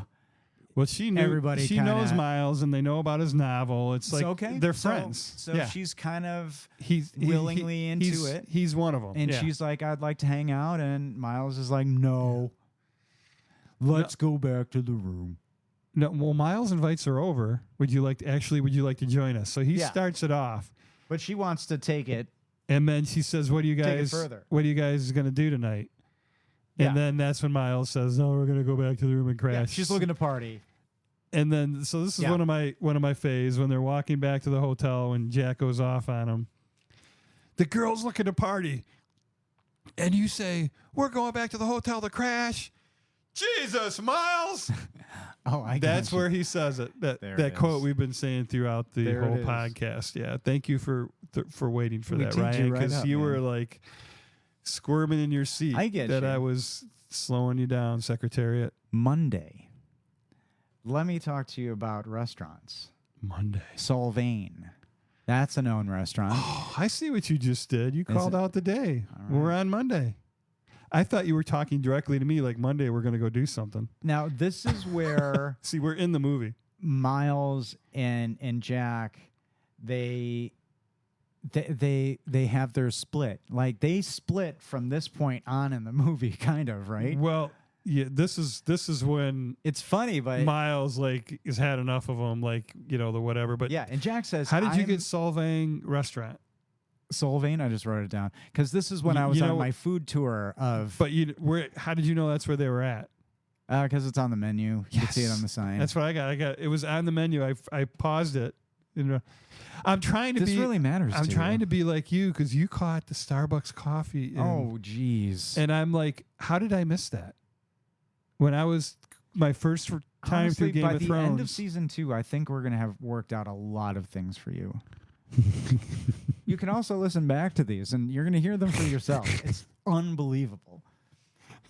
But Jack says, "I'm going to get my nut on this trip," and I really feel like, and you are not going to sabotage me. He's like really uncomfortable because I don't know. He's a shitty wingman. Because he just doesn't want to have fun on the trip. I was really watching to see, and he gives it to me, negative anxiety downer shit. Yeah, you're not going to sabotage me. Exactly. Well, he's like, oh, okay, big guy. Monday is the day we meet Stephanie, bad girl Stephanie, played by Sandra Oh. Oh. I can't do Office Space. Come on. I don't know. I don't feel good about it. I feel funny. The O face. I feel funny. You get it. O face. Anyway, that's good stuff. They're laughing out there. Stephanie, have you worked in the service industry? Waiter, waitress, this hospitality. Either way, no. Have you served, bartended? All my kids. Aside from just slaying it at bars afterwards after laying down that bass. Yeah, there's something about bass lines. So I think I'm always curious. The wine tasting pour versus just the regular pouring wine at the bar. Right. The wine taster has to be an entertainer. They have to They still have to deal with all the same kind of jerks, the same kind of stuff. They have to have all this knowledge. They're always on, and I think it's super noticeable if you're not. And you know what? Since COVID, I can only speak to our wineries. Yeah. Old Mission. That has gone away. It used to be that they would just talk about, this wine was growing here. They'd give you the history of it as their, your choices for the tasting. Now it's like, here's your tiny little menu. Pick your little tasting flight and go out on the patio. You just got local and topical. But do we do that? Yeah, Old Mission Peninsula, baby. Traverse City Mission. The whole world's already here. Then the rest might as well come. So can't drive down the street without running into the back of a semi. Okay. Are you okay? So Todd, you should drive to this kind of mid area of California, because did it seem crowded? Did any of these places seem overwhelming or crowded to you? No, because they run into space and kicked them all out. I'm sure. Oh boy! You really think it's that non-busy? I've been around. I mean, some days can be non-busy, but there is a general openness to wine country out there and here. You know what I mean? Like even a busy winery, you could step aside somewhere and feel like, holy shit, this is unbelievable. I wonder if it's changed out there, their tastings. Well, you know, okay, I've said this before. There is a element of Napa that feels very shopping mall, strip mall-ish. You know, you're driving down this one highway, and it's winery. Yeah. Sonoma does feel more kind of provincial and more wide open, but it's still really cool. And there's science and agriculture going on there, and people doing this super cool work, and people stepping in to their world, their work, their art, like Miles, who like plugs his ear to feel the tannins, and you want to probably kick him in the balls. I thought in the balls, and I may have heard him say this on something, but it was like a concentration thing. Yeah, it like deadens sound. Like you're trying to concentrate on your palate. Anyway, going back. If he's not doing it pretentiously, if Stephanie, he's doing it truly as an art, then yes. Okay. Going back to Stephanie. He's mean to her. Okay, so then how do you feel about that? Miles is mean to Stephanie. He's flipping about her wines. Yeah, he's dismissive he's not about mean her to her. Wines. He is flipping about like, the wine, you know, and she agrees with him. I agree with you about the whatever, and you know, so she is very hollow. You're gonna love it. Hollow, flabby, and overweight. Right. Right. Shabby. And she does agree, but shabby. I love how in my another laugh out loud moment for me is when Jack comes out holding 2 cases. He's like, open the trunk, open the trunk. Yeah. Because I get that. Like buying wine from the winery is cool. And I would like see, you know, well, how about a guy being totally persuaded. Yeah. So Jack's of course hitting. Although you can't ship it. So like, why didn't you just ship it? But anyway. Well, Jack's hitting on Stephanie. And you remember Miles' eyes during that? I mean, he is just so glazed over, constipated look. I printed out my notes today because I wanted to show you, maybe at the end, Paul Giamatti's brilliance is his face and his looks. And he's a leading man because of what he does not say. And he is all, and I noticed something about his smile, and I think it's just his smile. He's got one of the most fucked up smiles ever. But he emotes so unbelievably well with his face. Yeah, it's staggering. Yeah, it was so great. And then so this is when Stephanie does, so they're doing a glass. And when they do a glass pour, as people know, you don't like, Ryan doesn't like it when I crack my knuckles. He gets all what's the look? Like bemused, shivers up your spine, bemused. Disgusted. Let's go with bemused because I just want to say that. I need to look it up like Jack did. I cannot wait to get to what I called freak out number 1. She pours like an entire full glass, and Jack goes, "That's a big deal. You're a bad girl, Stephanie." Yeah. And as she's walking away to help the other 2 guests at the whole tasting bar, there's just another couple all the way at the other end. Right. Give me a break. I know. I need to be spanked. And did you catch that she smacked her hip as she was walking away? She like not obviously spanked herself. I did. Okay. Did you like that? Where did I like that? No, I'm Farley on. In on what Saturday way Live. would you like me to describe how I liked it? Wasn't that awesome? It was. I'm doing it. Totally SNL awesome. skit. I looked back at my wife and I was like, "Huh?" And you know what I did? Oh, I kind of spanked mine a little bit, and she's like, "No." So that's a little peek into our lives. Well, great. I'm working on it. But look at Thomas Hayden. Curse of the Bucks. Thomas Hayden Church. You're trying to imitate. He's got a great ass. Phenomenal. I'm saying you got no shot. Miles's freak out number 1. I cannot wait. Okay, here we go. They're on the side of the road, and Jack, like a true dirtbag friend, is like, "All right, yo, I have to tell you something. Your ex-wife is coming to the wedding, and she's gotten remarried." And again, Miles is it's a section freak out because there's like a first part of the freak out. Yeah. And I love how it escalates and then he just runs into the vineyard. And the way Miles talks, like he has a completely ridiculous freakouts. And he's like, I'm going to be a pariah, persona non grata. Like, what a fucking asshole. This guy sucks. He sucks. Jack says, like, you were better before. When? How was he more lively? Because his wife, kind of the same version of a douchebag as him. They were probably boring and shitty together. They were roommates freshman year at San Diego State. That's when he was better. No, he said no. Better than like recently. Anyway, I just can't imagine. To your point, like the sequel book is about Miles having success. I give a shit, I guess. I'm happy seeing this guy miserable, make a fool out of himself. So well. Maybe that's I don't know. But he freaks out. Oh yeah. He runs into the vineyard. What? He pulls the cork out with his teeth and just spits it and just takes off running. Yeah. Looks fun.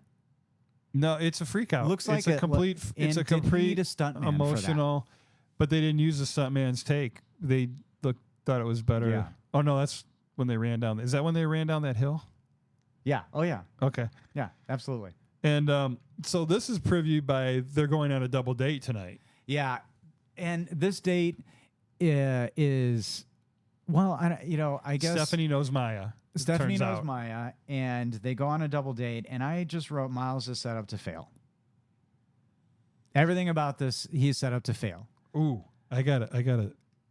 Because got a good one. Jack tees him up ahead of the date. Don't get drunk. Don't blah blah blah. Before they're going into the restaurant, you're going to be published. Yeah, he pulls him into the alley. He just got this information about his wife, and I guess as a moviegoer, you cannot wait to see him crash, and he does. And when he's getting dressed at the hotel, just before that, he asks Jack what he should wear, and he says something casual. They think you're a writer. He literally said that to him. They think you're a writer. So I mean, that was his, and he didn't react to it. At this dinner. Oh, you just did a Stallone. Lots of bottles of wine. Conversation going. It's filmed awkwardly because and it's filmed wonderfully. I like the cinematography in this movie, and there's a couple things that just like really stand out as super cool. But the whole thing is, and I guess it's weird, like it tap dances around Miles being an alcoholic and him being this wine connoisseur, drinking to the point of like getting hangovers after tastings. So I didn't get that he was an alcoholic. Well, I mean, don't drink too much, or he's a bad drunk. Well, it's because of his.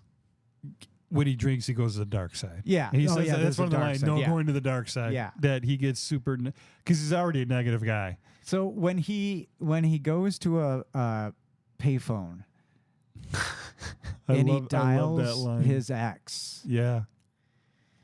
What the fuck? Vicky, how the hell are you? This was, again, some fucking phenomenal acting. Yeah. He's on, Paul Giamatti on a phone. Yeah. Nobody on the other side. He's drunk. He's wobbling all over the place. Super believable. Is kind of. This is the only place he calls her Vicky. Yeah. It's always Victoria.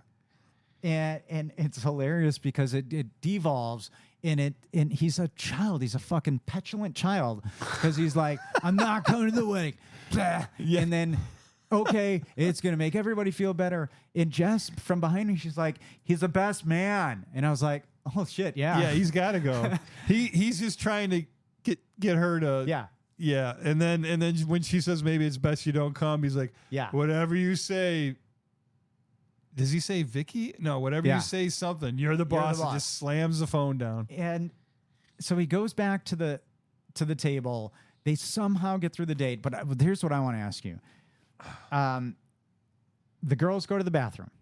This is before they come back, and they're kind of working at let's go back to Stephanie's place.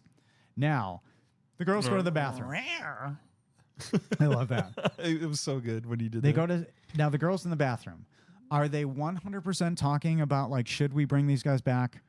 What's the over-under on them being like, well, this has been fun, we got to go? What did Jess say? I didn't ask her. The girls know. They're the ones that... Why am I asking you? Yes, this is a good point, but still tell me what you think. Take your hand and come to the bathroom they obviously go back, but there had to be a moment where, like, that Miles guy is a fucking lunatic. Well, and she's like, hey, she's like, I like Jack. Are you okay with coming back to our place? Yeah, I know him. Yeah, and she's got her own car and stuff, so she's good there. Okay, that's it. That's a good point. Yeah. So this is the big, where all the love for this movie comes is back at the house, and Jack and Stephanie go to do their thing, and Maya and Miles have their conversation. And I don't know how much you want to. Well, I don't know. The audience probably knows how freaked out I can make you. I could probably kill you by what we do in these next few moments. But they're having a date. Is there combat involved? And here? Miles and Maya are essentially just killing time while Jack and Stephanie are doing it rather loudly. Yeah. So they have. I think this is really kind of a cool way that they connect, because they both get infamous speeches. Everybody's talked about the speech that Giamatti gives, and then the subsequent speech that Virginia Madsen gives. And I think, what did you? I have a take on that, but what did you get out of it? I thought they complemented each other really well, and Giamatti's speech is wonderful, but he's just kind of he's protecting himself. He's trying to see himself as a victim, and hers is just loosen up. So it's very complimentary. I think they're worth what everybody talks about. They're cool moments. Here's what I think he was writing. Each description was that character. So the description of a Pinot grape and how it needs all the care and it's thin-skinned and all that stuff, that is Miles's character. Yep. And then when she goes into how she loves wine because it's alive and it tastes different today than if you drank it, tomorrow, and it's a living, changing thing, and it's breathing and it's alive. That's her. That's Maya. Yeah. It's a description of each character. Yeah, very much. He does ask her, what got you into wine? And she says, what was the bottle that did it? Sassica. Anyway, sorry an to those 88 folks. Sasquatch. But I think that's kind of interesting. It's kind of, at first I was like, what a pretentious question. And then she had the answer. I'm like, ugh. Yeah. But that's common. Like what was the book that did? Yeah, what was the first album that got you into rock? Yeah. What was the instrument? What was the bottle that did it? Which I think is really cool. Again, there's some wine and experiences that we had that were you just have to go. When you were like out there in the Moy and Shandon cavern, and you're just drinking wine in these caves, and there are some singularly unique experiences, and it tastes better. It just does. And I only know from here, like our vineyards. I've never been to any others. It's, again, what we have is really cool. So these things as a backdrop for movies, are really great. They could have filmed that here. Like everything that's in this movie could have been filmed here. Yeah. What else we find at this date is that Stephanie as a kid, and also I think that what's interesting is Maya is going for a master's in horticulture. So she's got her shit together. She knows what she's talking about.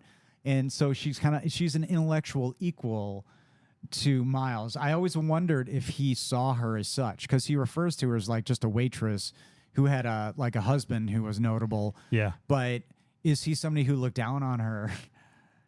Well, he did say, she's a waitress at a restaurant. How's that? Anyway, douchebag. How's that? But he changed his mind when she started talking. Tuesday, horticulture. I don't know how any of us would have responded to Virginia Madsen's advances, and he lamely kisses her in the kitchen. But Tuesday... Well, wait.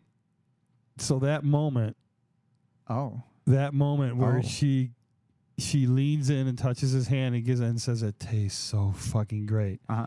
Doesn't everyone on the fucking planet know that he's supposed to kiss her right then? Well, that's what I was saying. I don't know how you would. And none of us would succeed, is what I was saying. He run like, oh, you would cower and run to the bathroom like Jack wouldn't have. Oh, I don't know. Jack would. That's what I meant. He would have put his tongue right down her throat. I was thinking maybe he would have gone somewhere else after spending some time with Stephanie. He would have rooted around for loose change. He's gonna leave me hanging out on the vine. Tuesday. This is where. Well, I missed your quote. So I starred your quote right there. The description of the grate between the two of them is what I you put. thought that would be the quote? I thought that would. Oh, not no. your quote. That's everybody's favorite spot. Oh, Heck fuck off. What do you, that's too obvious. It's for me.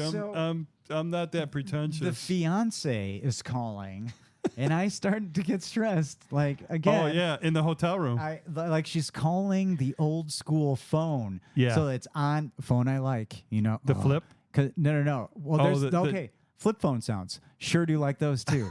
but Sure the phone do. on the bedside table in the hotel room. Yeah. The old like plastic sign. Yeah. But the red button. And it's just Christine messages. It's because he says later, like, she's been calling the hotel room phone too. It's starting to You should call her right now. You should call right now. And then he It's walks Tuesday. out of the. Jack is bailing on him to go on a hike. Yeah. You should, use you should use my golf clubs. So you see Miles's day. Really fucking And he boring. throws money down. Really, Here, I'll pay for it. Here, all this. He has just a really kind of boring day. They meet together at the bar, and ostensibly, Jack does kind of go into what they've done, but this is another moment in the movie where it gets to like lunacy, where Jack says like, I think we may have to put the wedding on hold. Yeah. And again, the way he delivers that line, I laughed out loud. I was like, what? Well, he goes through she smells different. She tastes different. She fucks like an animal.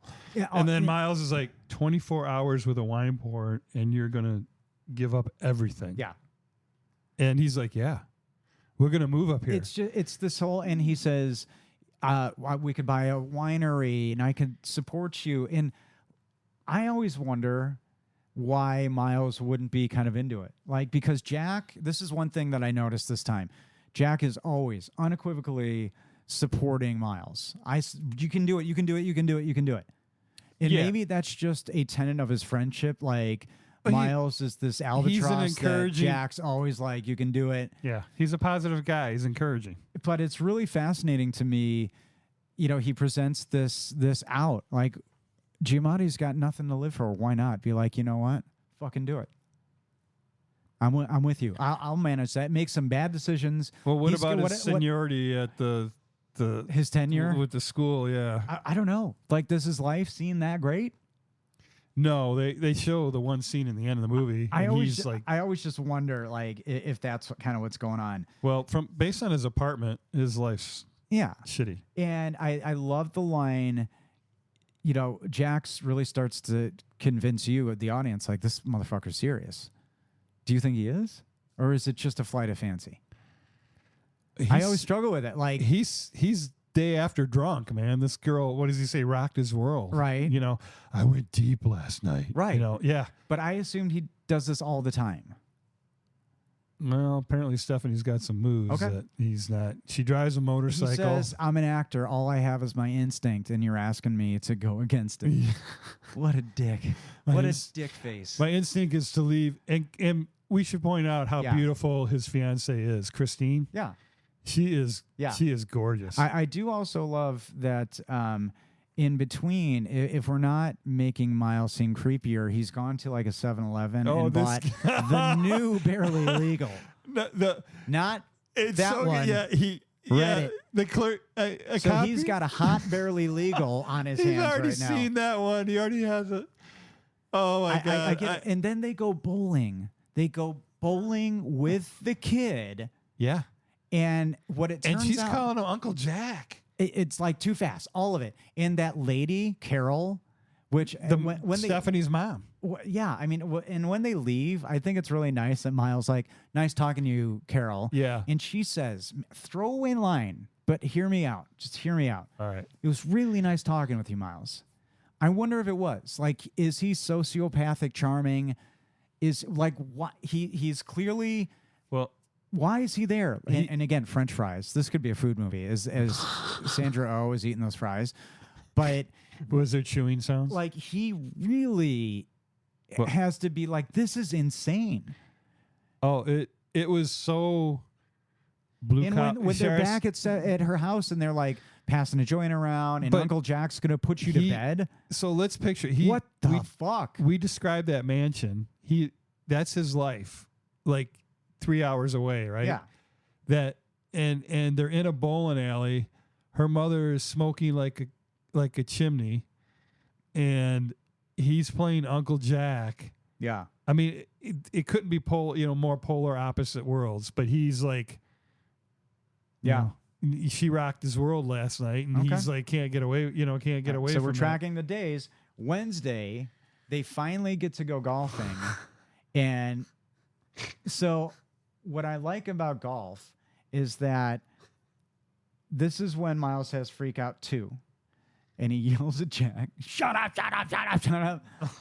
Give me some space. And he's like swinging his club though right next to him when he's trying to swing. I remember when I first watched this movie, I went, I hope somebody hits into him, and somebody hits into them. Oh no! I remember. I'll never remember that? first. I'm like, and so what I like is somebody hits into them. And by the way, the person who hits into them is the author, Rex Banning or whatever his name is. That is the real author playing that like, pick it up, guys. So. And they go nuts. They hit back, and Jack. So my question to you, Miles gets aggressive for that. Is what happens? Like he's chasing him with the club. Yeah. Like, do they have like? Does it end in a confrontation? I don't know. What happens. They turn the cart. So they're driving their golf cart towards them because Miles turned around and hit back towards them. Yeah. And then, and Jack is like, "This is gonna be fun," and he grabs a driver and he's running at him, making all these. So and they turned the car around and took off. So now I think narratively you have them together going into this montage of what feels like forever of them kind of double dating. They're wine tasting and doing all this stuff, and at one point they seem to be criminally trespassing in a winery and all this sterile equipment and ha ha ha. But all I can think of is like it's all on a lie. Like. Just Jack's more comfortable with it, and every step Miles is having, which like, leads up to their hookup, which Miles and Maya finally have sex, which I suspect was it just sad, they just like kind of on each other like just sad, or was it just anger? I don't know. Well, Maya and Miles' sex. They got together. Like, this movie has been talked about a lot. I'm just wondering if anybody's delved into this. Into the. Do you think it was sad? What did you think of the kiss at the doorway after he starts massaging her shoulder? Gross. And I'm so like, I can't put her with him. So lucky that she even looks at him. I can't put Virginia with him because he's been kicked out of that trading post, drunk on his own several times in the years past. I mean. But I just feel like their sex was probably sad.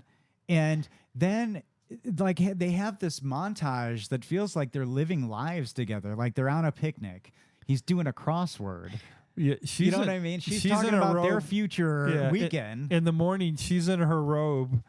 She looks like the guy, and he's like still asleep in the bed. Like she's got like a masculine, she's got that robe on, drinking her coffee, and she's up, and he's just in the bed, like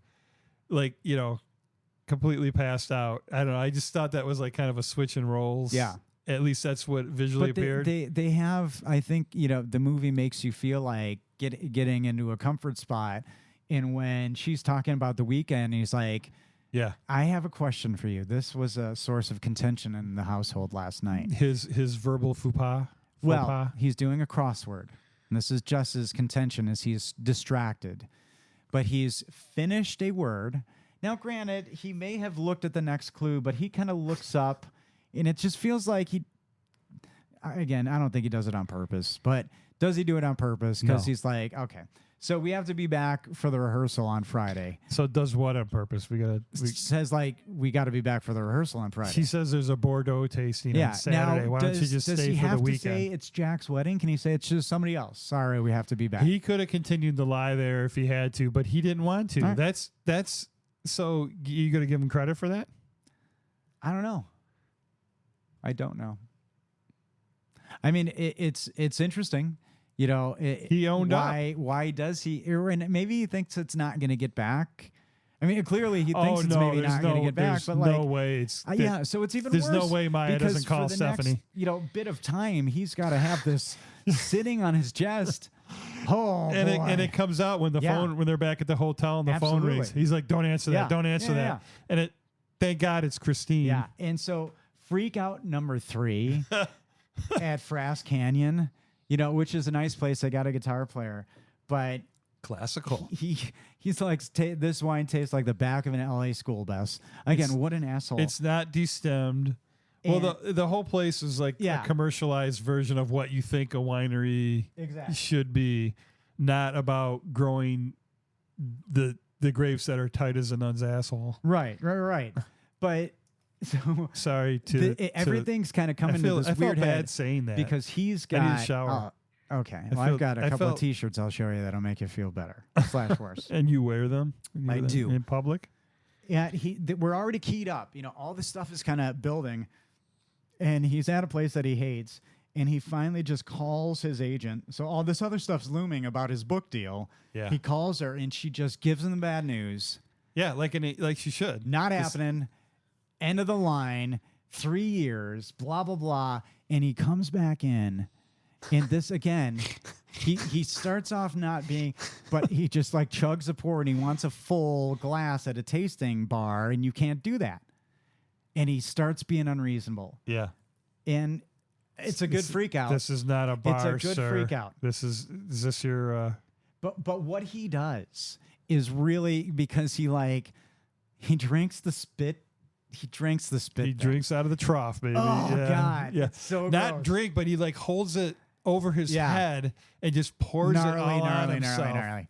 It's a beautiful scene. He makes this freak out. And beautiful. I love you know what I mean. How Jack saves him by saying his mother just died. So I'm going to file that one away. How does he come up with the stuff off the cuff like that? That's Jack's character, though. Yeah. So my clip is the next scene. Because it's a bit of the next. Where Stephanie beats the shit out of him? No, it's before. Oh, that. Confederacy of Dunces. Yeah. So the suicide.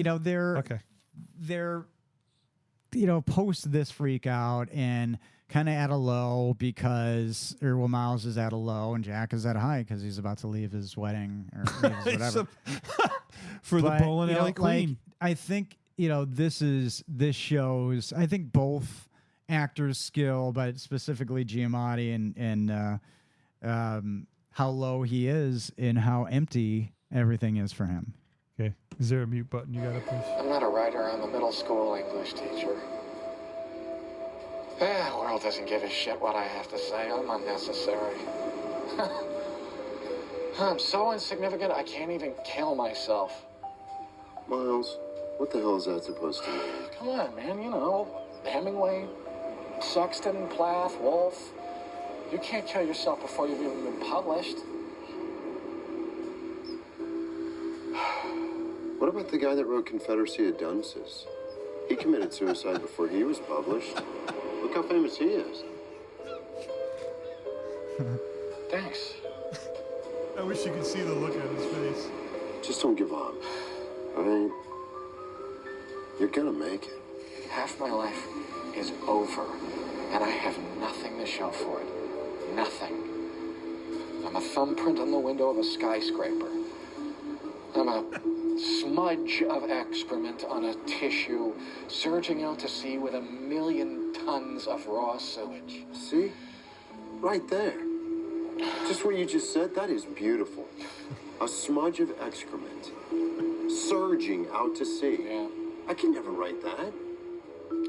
Neither could I, actually. I think it's Bukowski. Bukowski. And it's not. It's not Bukowski. It's from the book. So I really It's from the Sideways book. It's from the Sideways book. It's not Bukowski.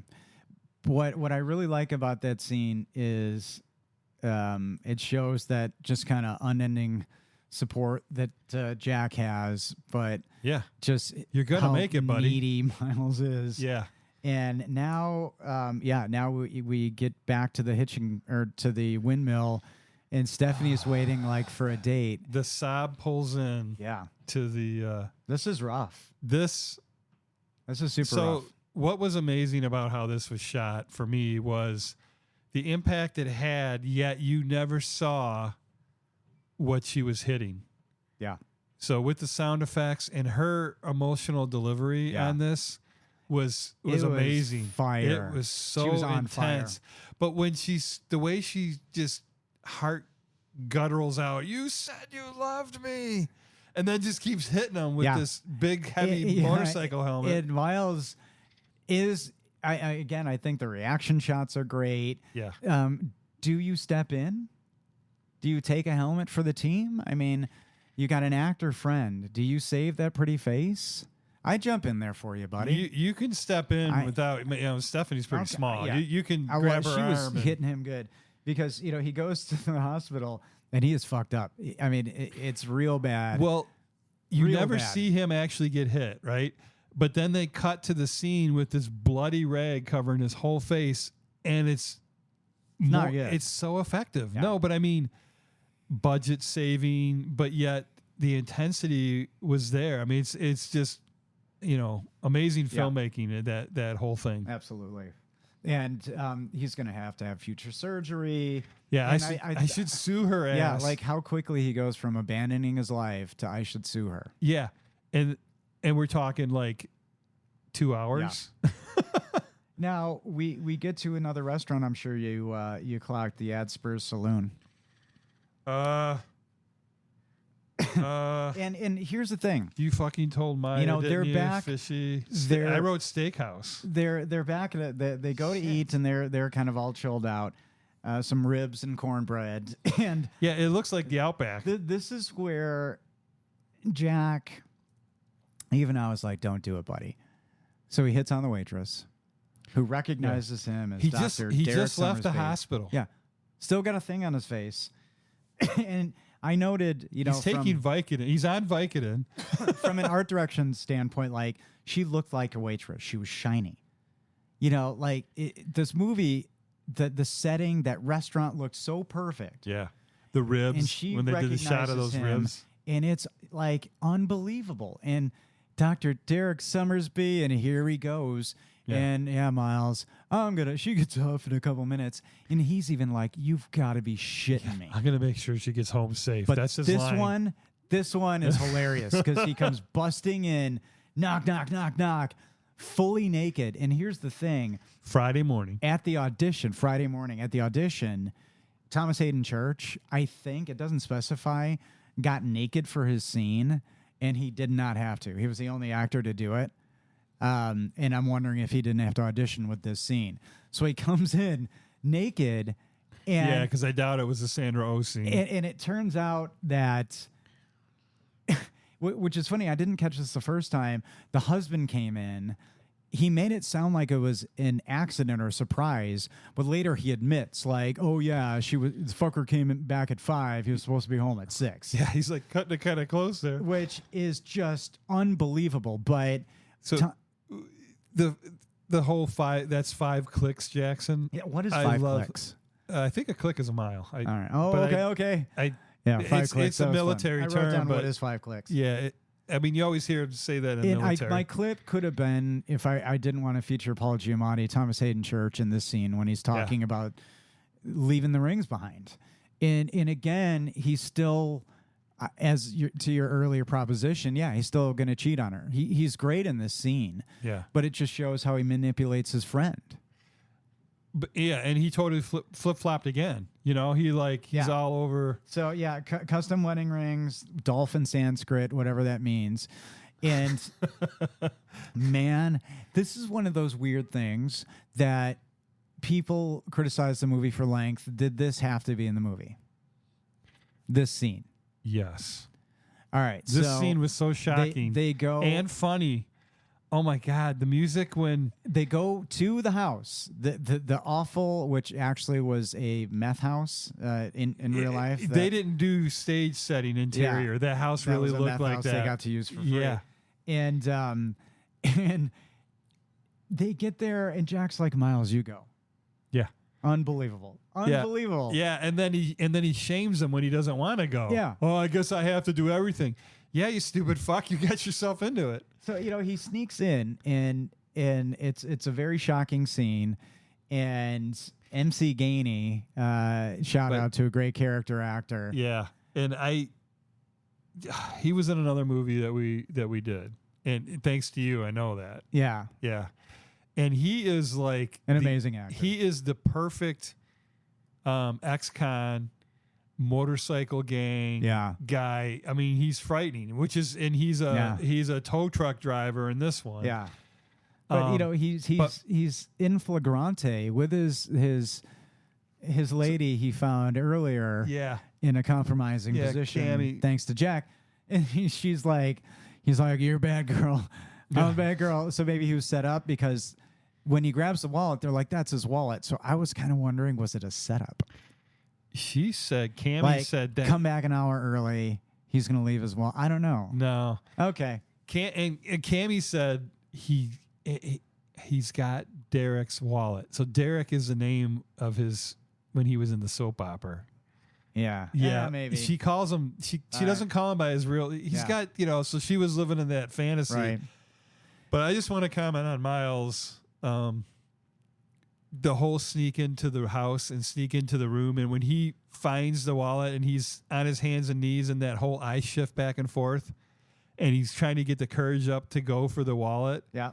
I mean, it is so funny. Yeah. And the song that they're playing this whole time is 1980 Snorting Whiskey and Drinking Cocaine by Pat Travers Band.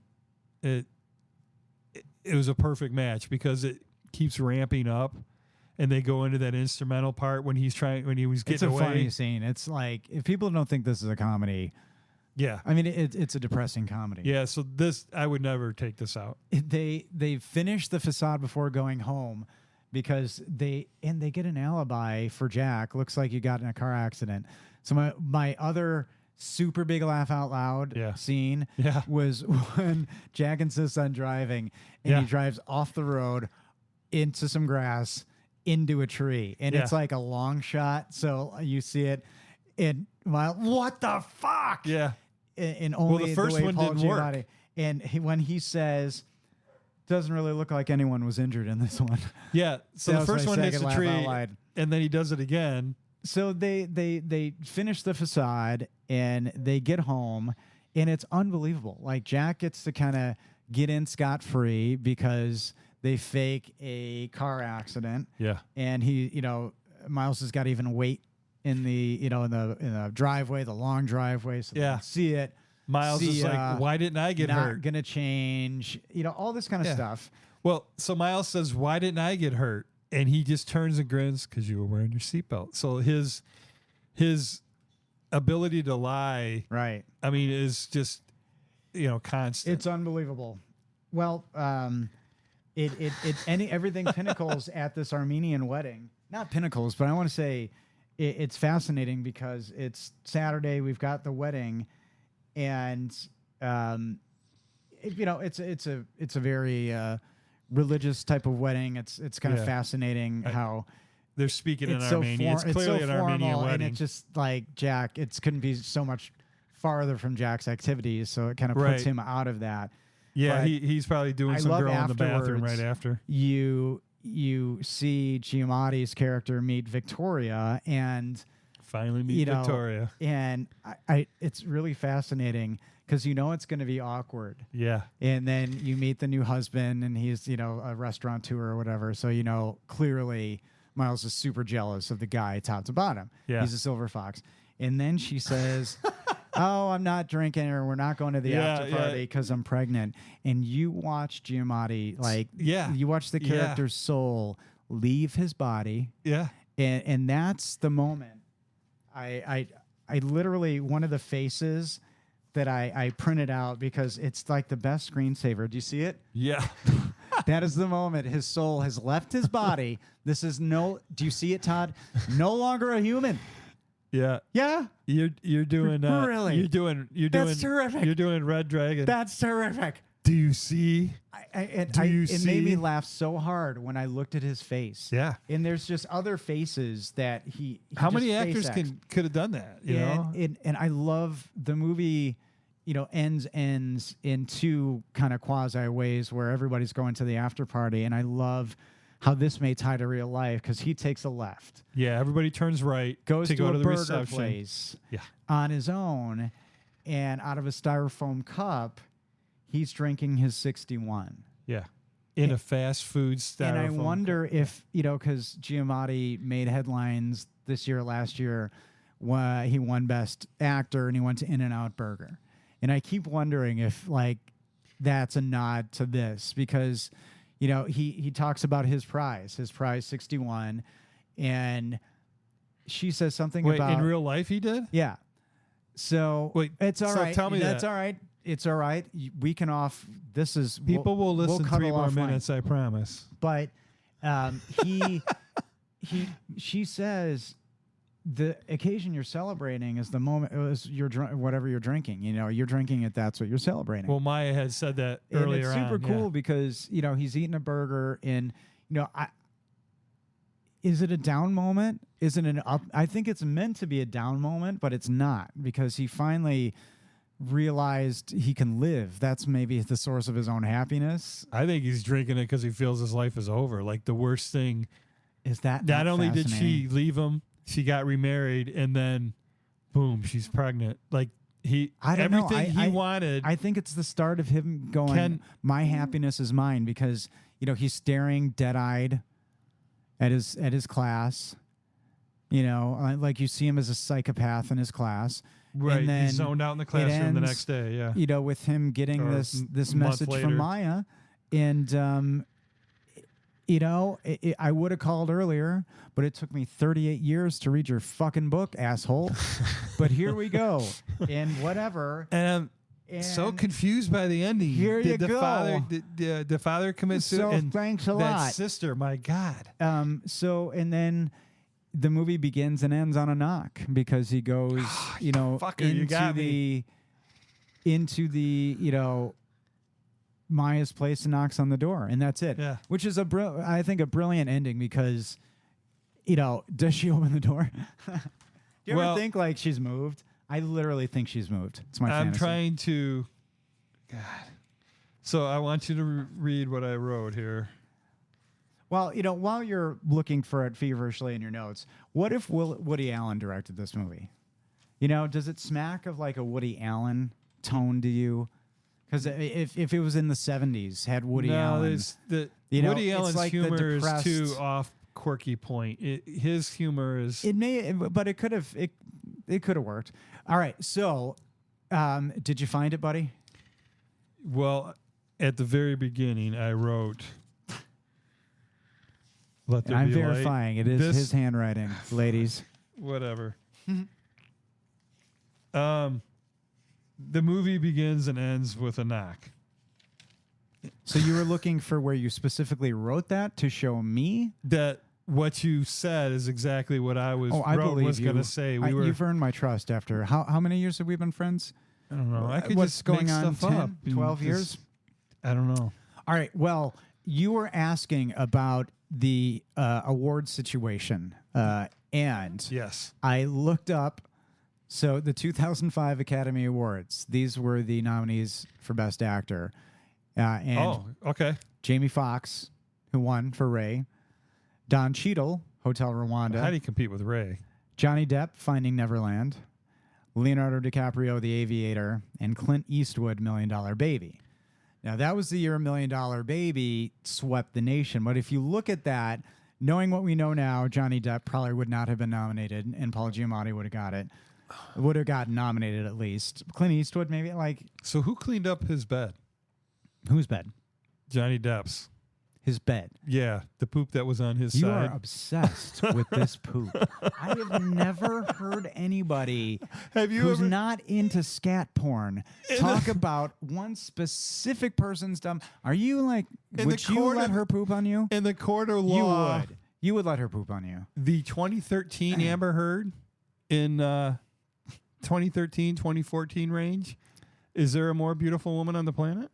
No, yes, indeed there are. Okay. Way more. What movie is it so I can watch it? Well, there's a lot of fun little bits that I found out about this movie, but in the interest of time, we are actually going to get... Well, I have a question. Oh, you do? Yeah.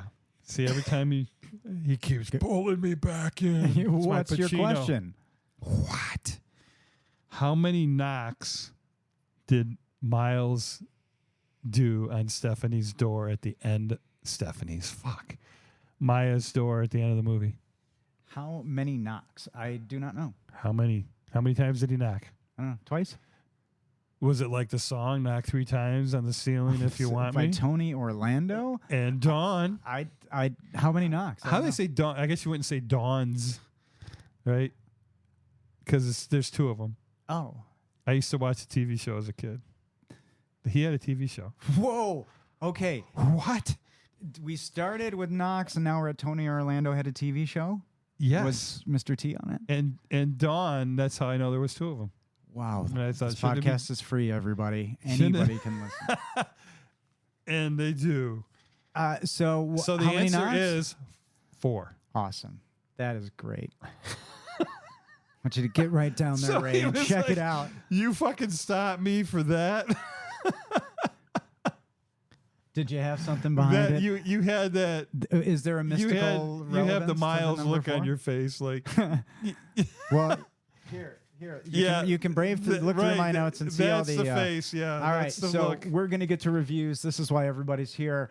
For you, are you gonna do it in the funny voice? Here's the thing: lot of bad reviews. Lots. No way. People who you couldn't find one for Find Me Guilty.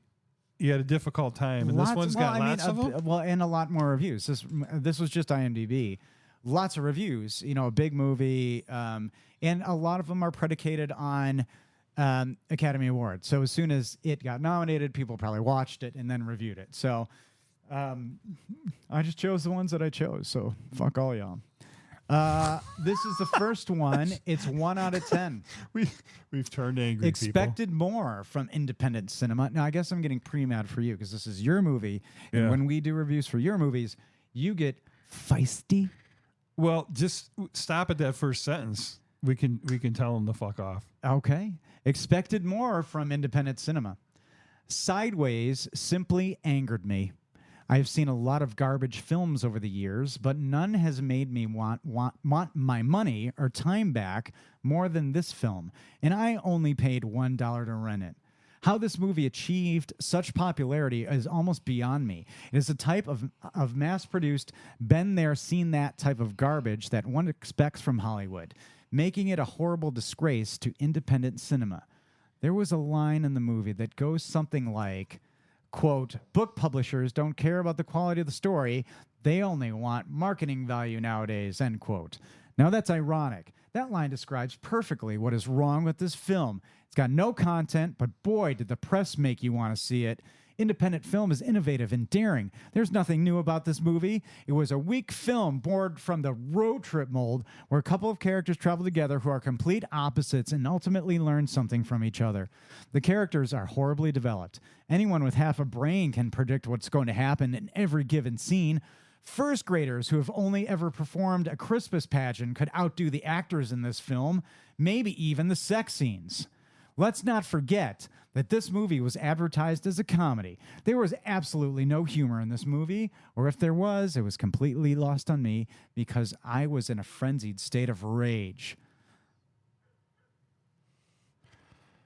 Lexapro and Xanax. Go see your doctor. Words can hardly describe how much I hated this movie. I would have liked it moderately more if it weren't so popular, but its popularity just goes to show how stupid and immature the general public is. Sideways ranks below such garbage as Scooby-Doo 2, Shaft in Africa, League of Extraordinary Gentlemen, and Saved. If you want quality laughs, classic storyline, character development, and drama, Sweatin' to the Oldies is a much better bet.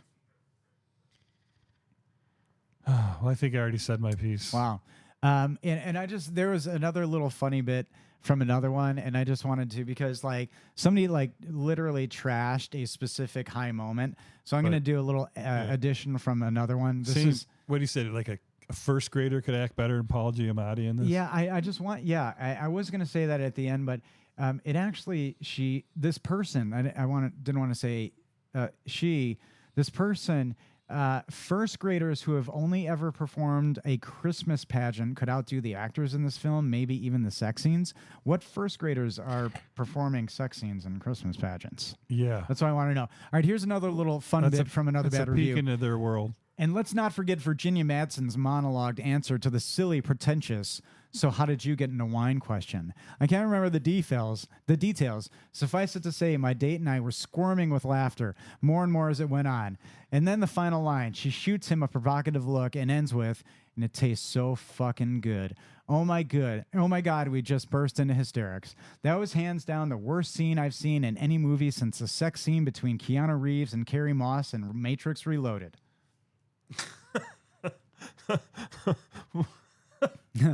All right, we're going to end with a 10 out of 10. Having trouble speaking today. And it's titled, has one of the funniest lines ever. Ooh. Alexander Payne's movies, though always thought-provoking and well-written, tend to have a vulgar side.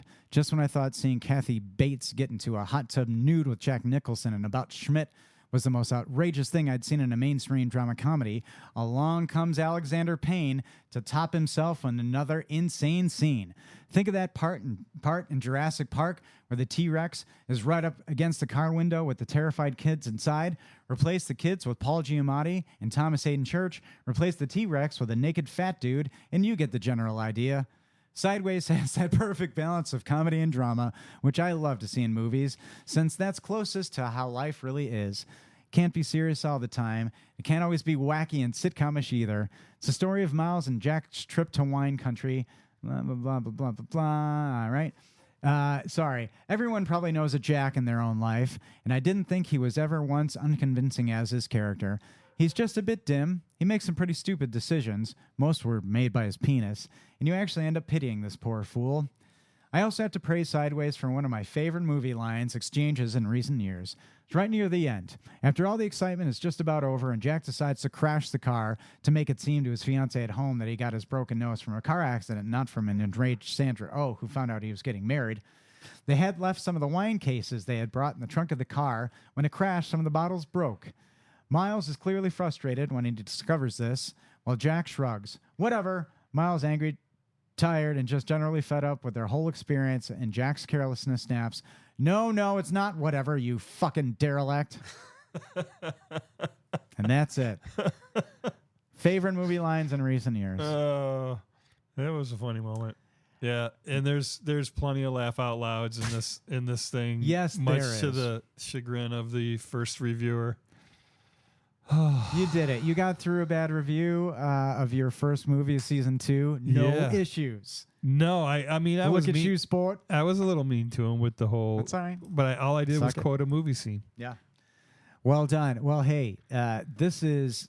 I had so much fun watching this, but I think I was a little depressed. I'm gonna, so maybe. Did Jess see it before? I mean, I know you have. Yep. So you guys have both seen it before. Oh, yeah. It Lots was just and lots and lots and lots. Oh, okay. Yeah. It's a Warren DVD in his house. So my next pick is going to be deep and weird. That you've pushed me. That's the title. We've opened up with, one huge actor of the moment and 2 an Academy Award nominated winning movie. Yes. So my next one is I'm gonna pushing you with both hands at the chest. It's gonna make your butt pucker. Like, You're gonna be upset at how obscure this next movie is, and hopefully the audience will like that too. And thank you for listening to our show. Thank you for engaging with us on the social medias, and send us an email.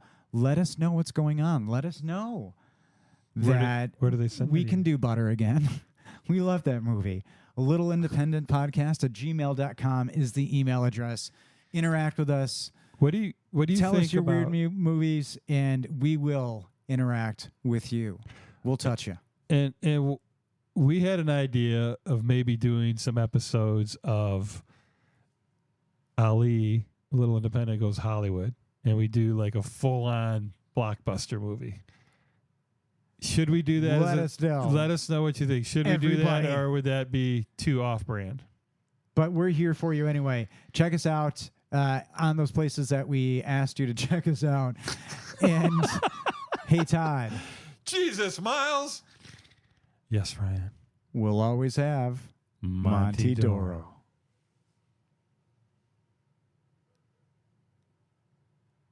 Who are those guys? Who are those guys? You'll love it. It's just a little You love it. It's just as like independent. You know what I mean?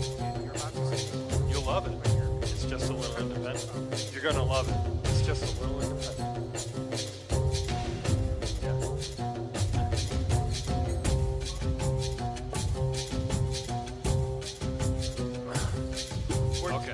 We're 10. Yeah, we're 2 or 2. We're like you know love it. It's just a little independent. Like, it's just like I'm introducing a movie to you.